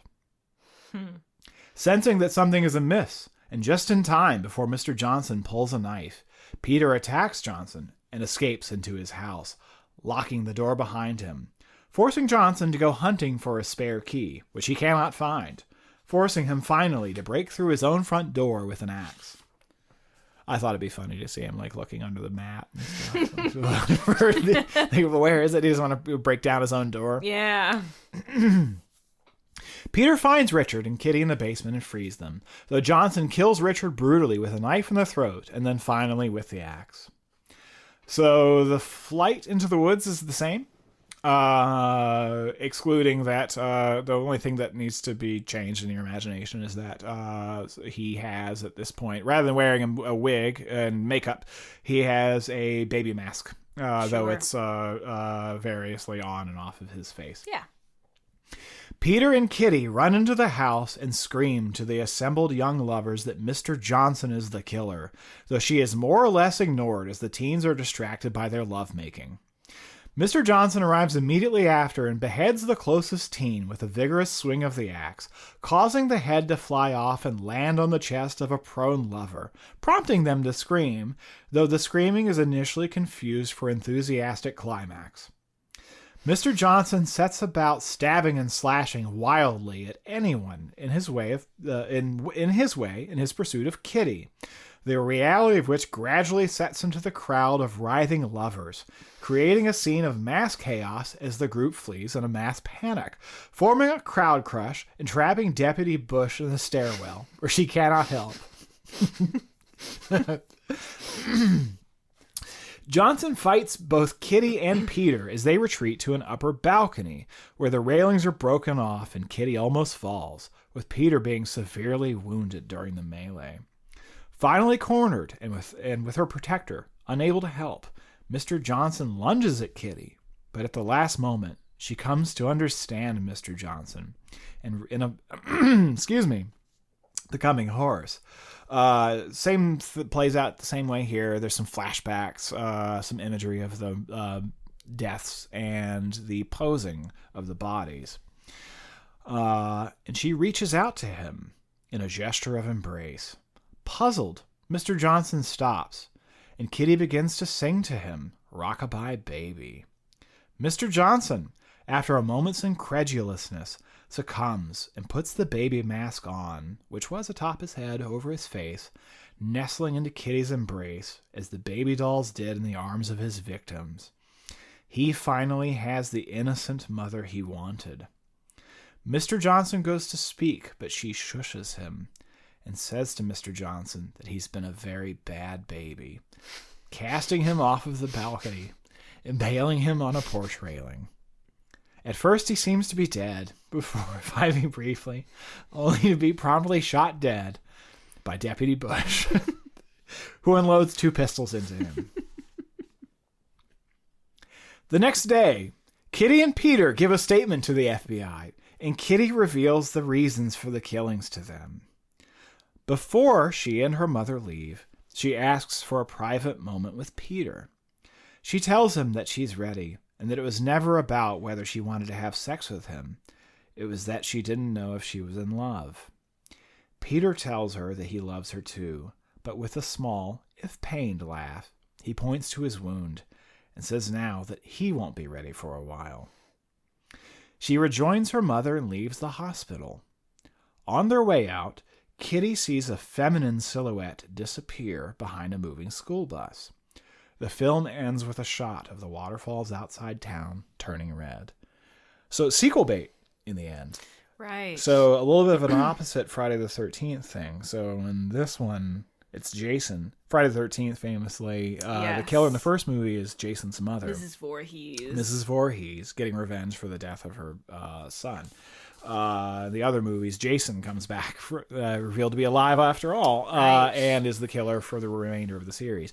Here, so it is the son who is the killer, and in the end, for the sequel bait, Laura Lee Sherman would come back, and she would be the killer for the soon-to-be-made Cherry Falls Part 2. Well, that would definitely conform to the Scream 2 of it all. Sure. But yeah. Hooray, bravo. That was a challenge to get through. And not for an ordinary reason. Yeah. I'm pretty pleased with myself. Yeah.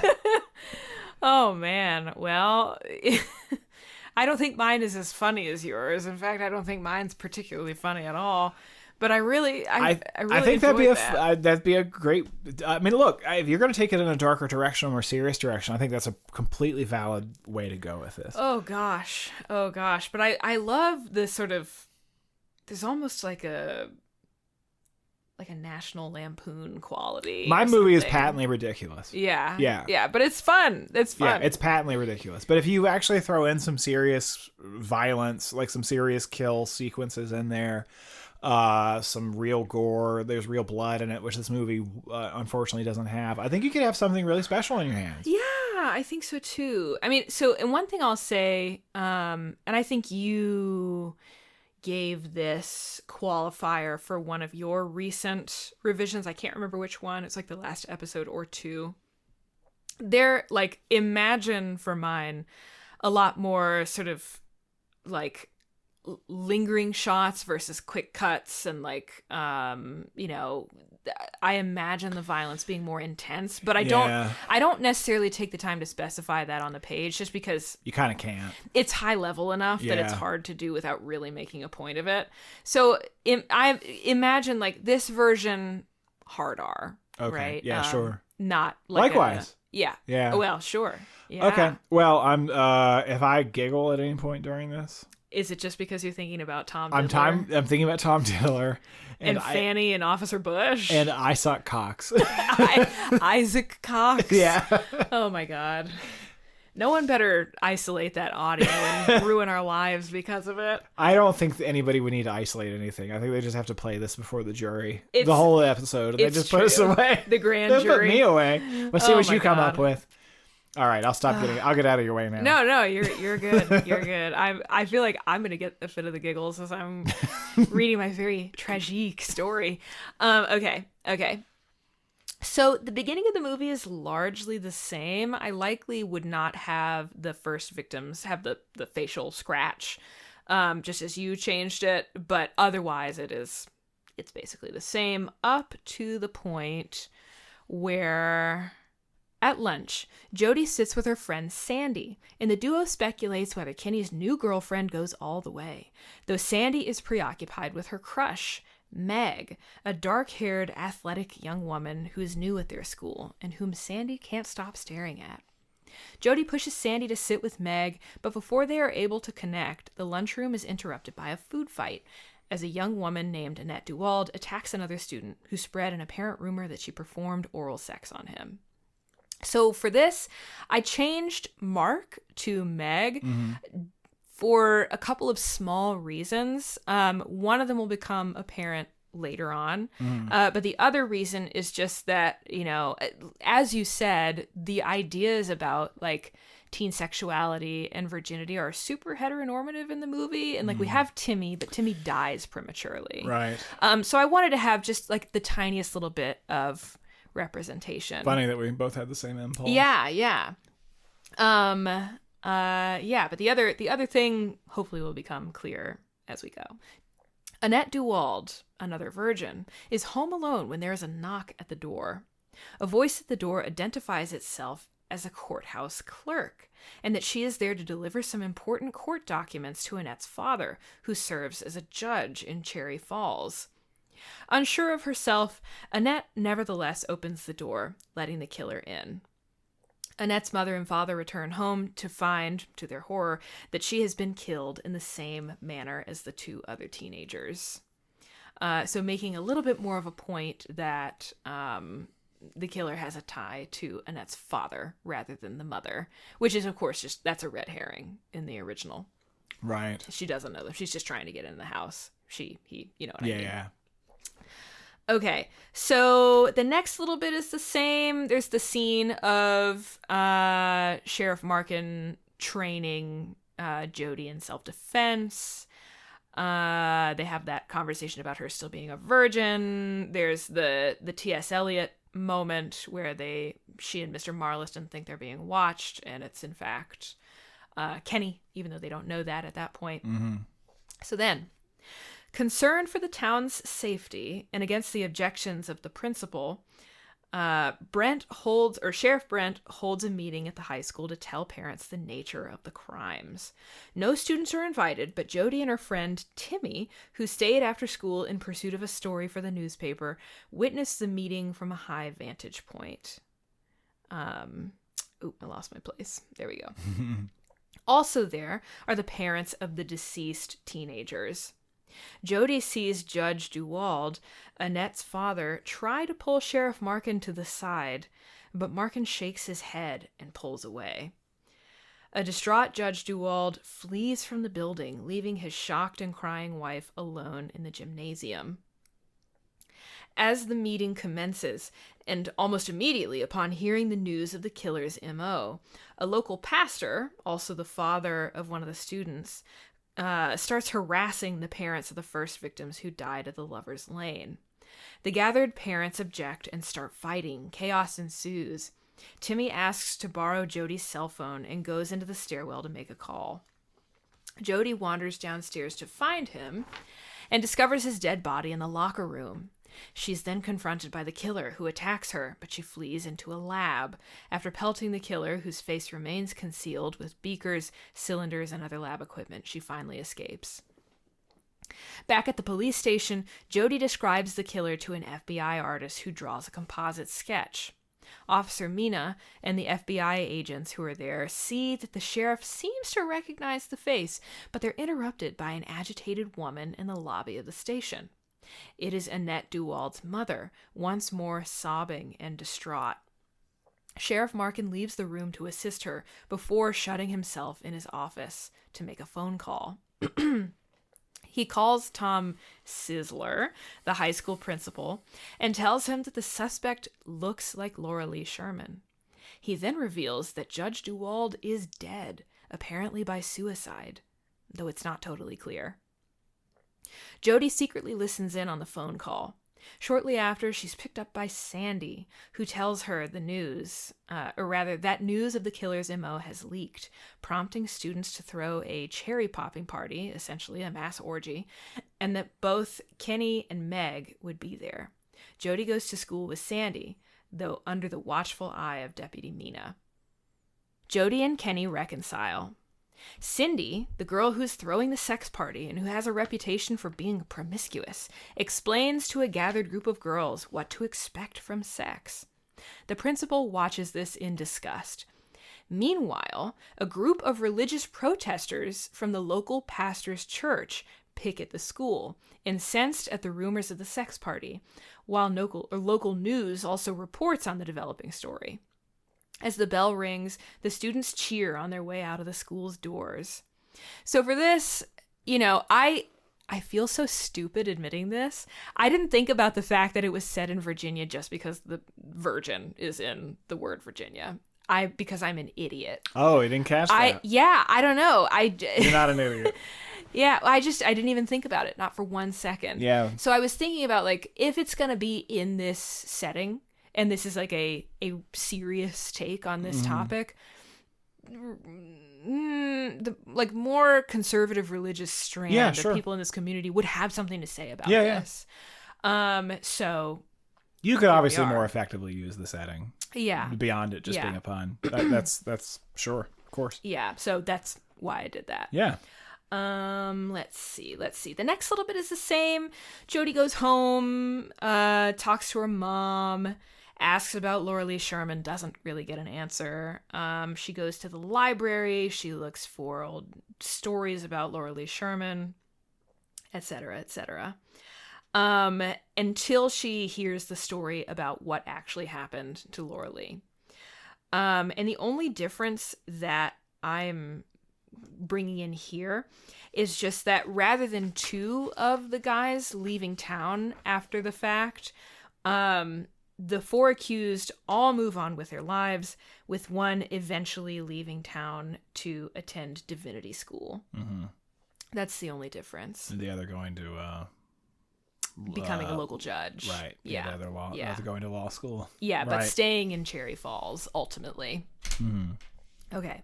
So in West Virginia, Sheriff Brent enters the home of Laura Lee Sherman, which is little more than a ruined hovel.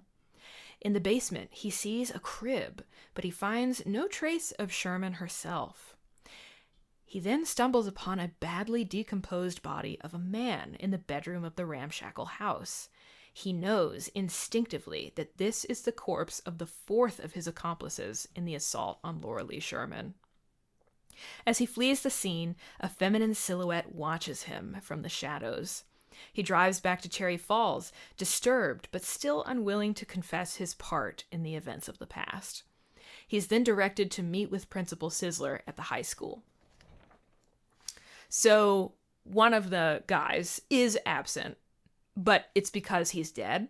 And also we kind of have like the figure of this local pastor who almost is like a stand-in for him, right? Like I kind of wanted to suggest like it's all kind of a shape that someone adopts, like as they're trying to move away from maybe a promiscuous past into like this image of respectability and in this case, purity culture. Let's see. So maybe a little unnecessarily ornate, but that's what I did. Okay. The next little bit is the same. Jody discovers the truth. She's upset. Her and Kenny have their fight. He says he's jealous of her attentions to Mr. Marliston. Back at the school, the sheriff discovers the corpse of Sizzler. He's bashed on the head, etc. At the sex party, Sandy spots Meg, awkwardly greeting her. But before she can find the courage to ask her to dance, Meg starts making out with one of their male classmates, dashing Sandy's hopes.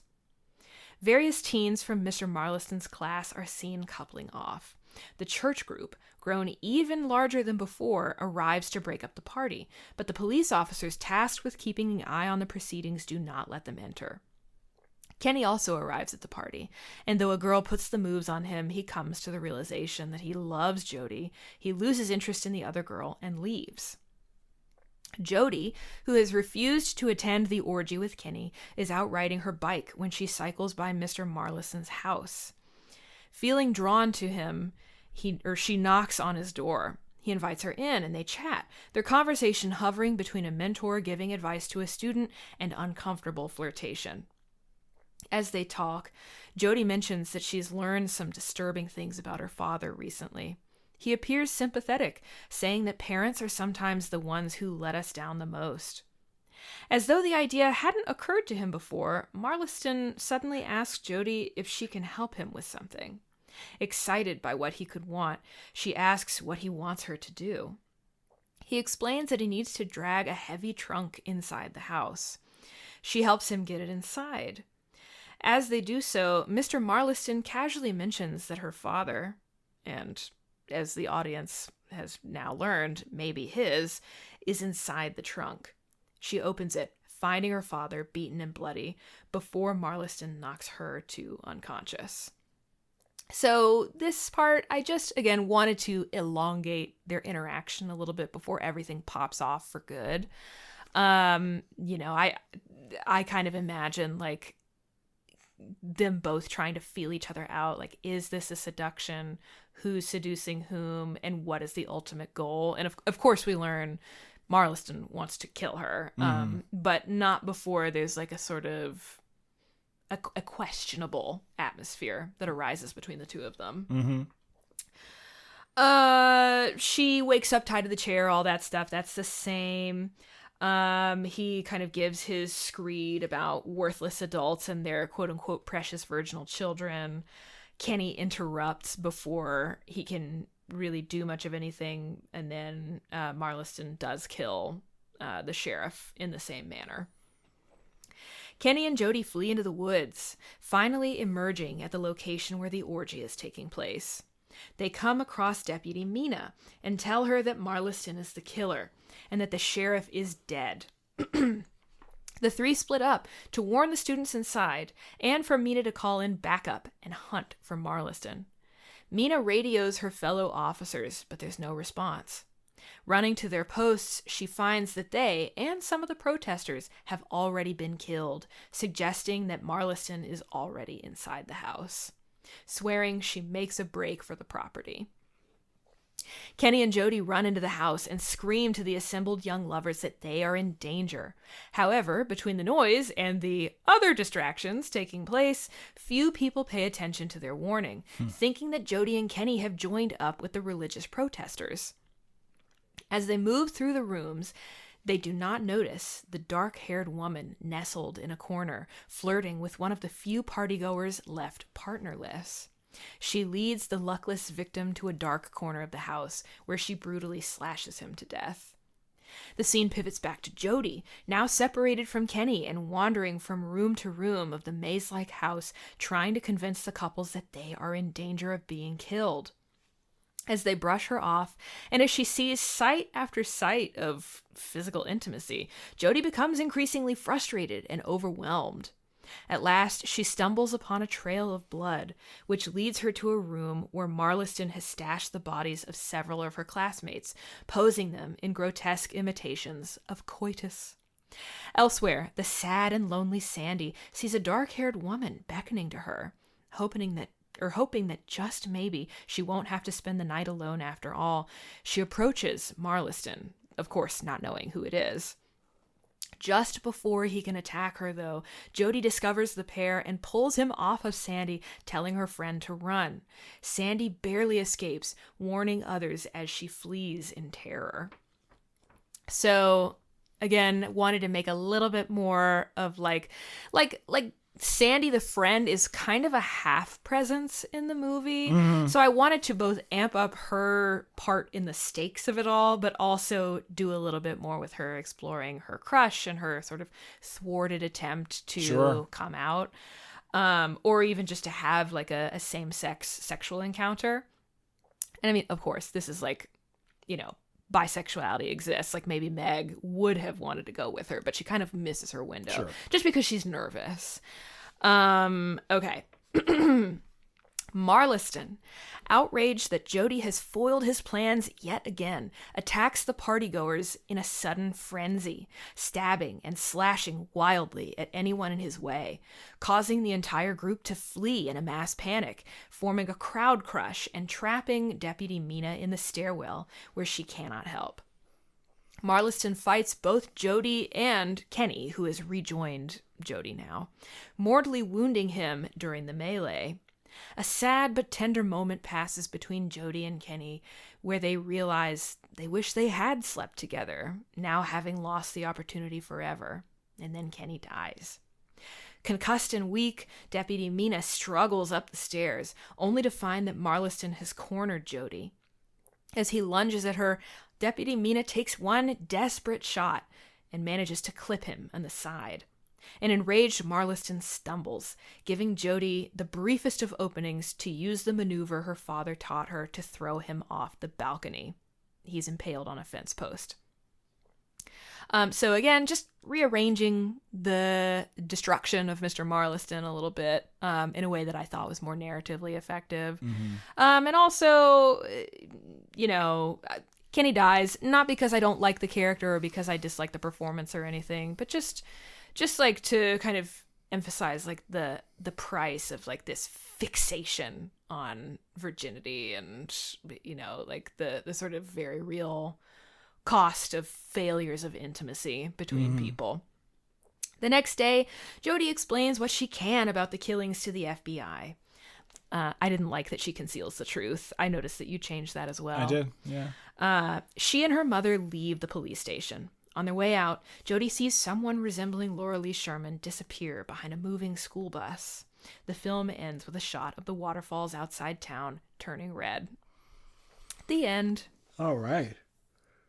How about that? Yeah. So, I think I took this more in like the serious direction. Oh, yes, obviously so. I imagine this version as being sort of more just nakedly grotesque and everything. Like I like the nastiness of the movie. I just want it to be unhindered by like the comedy stylings in a few places. I don't know. What do you think? Yeah, I think it's great. Interesting how you and I, despite... one of the things that's so interesting to me about this whole project that we're doing is seeing how we handle the same problems differently. Yeah. Without having any idea what the other is going to do. Yeah. And so this was an interesting one for me because in our workshop we disagreed probably quite a lot, actually. More than I think we maybe so far have. Probably so. Yeah, Probably but so. At the same time, we still, even though we gave extremely different tonal interpretations of the movie, Yeah. we actually still wound up solving a lot of the same problems. We identify the same things as problems. And in some cases, in similar ways. So, yeah, I think that's very interesting. I like the darker, like sort of moving from room to room, killing and the where the orgy's happening. Like, I think that's I can imagine that. Yeah, I wanted something very sort of like, it's sensuous because of, I mean, there's literally an orgy happening, but it's that same blending of like sex and violence that the movie has sort of set up so far. I'm picturing, in Exorcist 3, where the killer emerges from one hospital room and crosses the hallway and enters another. I was thinking about that shot this morning. Really? Yes. But that's I sort of pictured that in this description. Like, you could have him moving from place to room like that. Like hallway doors that the mirror sort of each other. distant shots and stuff. Yeah. Where you don't even necessarily, like, in some of the cases you could see gore directly. In other cases, like, you don't need to see anything that's happening. You can keep the camera in the hallway, and you just know that he's in there killing people, and that's like more that could easily be more frightening. To insinuate rather than to show. And then, like, Jodie does stumble upon these posed bodies. It's funny that we both did the posing thing, just in different ways. But the sort of the killer making a mockery of like innocent physical love and stuff. Like, I wanted it to just be like awful, basically. It's so funny that you thought about that Exorcist 3 shot, because that has been on my mind with this movie. Really? Also, there's another quote by Dario Argento that's probably come up in our conversations before, but something that Dario Argento has said about his giallo work is just that, like, he wants the visuals of his movies to be baroque, luscious, colorful, kind of gorgeous and captivating, almost like a fairy tale, but for the moment of violence to be cold and almost shocking because of the tonal departure, or the shift into something that is like chilling rather than kind of hot-blooded. And so I was thinking about that because, if you want to make something more like a giallo, like, what do? You amplify the sort of heightened feeling, the violence, the look of things, and then you make it more brutal as well. So yeah, that's cool. It's interesting. Like, it seems almost like the primary difference in our response to this movie is just like whether we enjoy the sum of its parts or not. Sure. Because, like, we see a lot of the same issues. We attempt to correct a lot of the same issues. But overall, like, I still think this is a fun movie, even though it is horrific in certain ways, as you've identified. Whereas I think for you, it's just not ultimately a huge success. Right.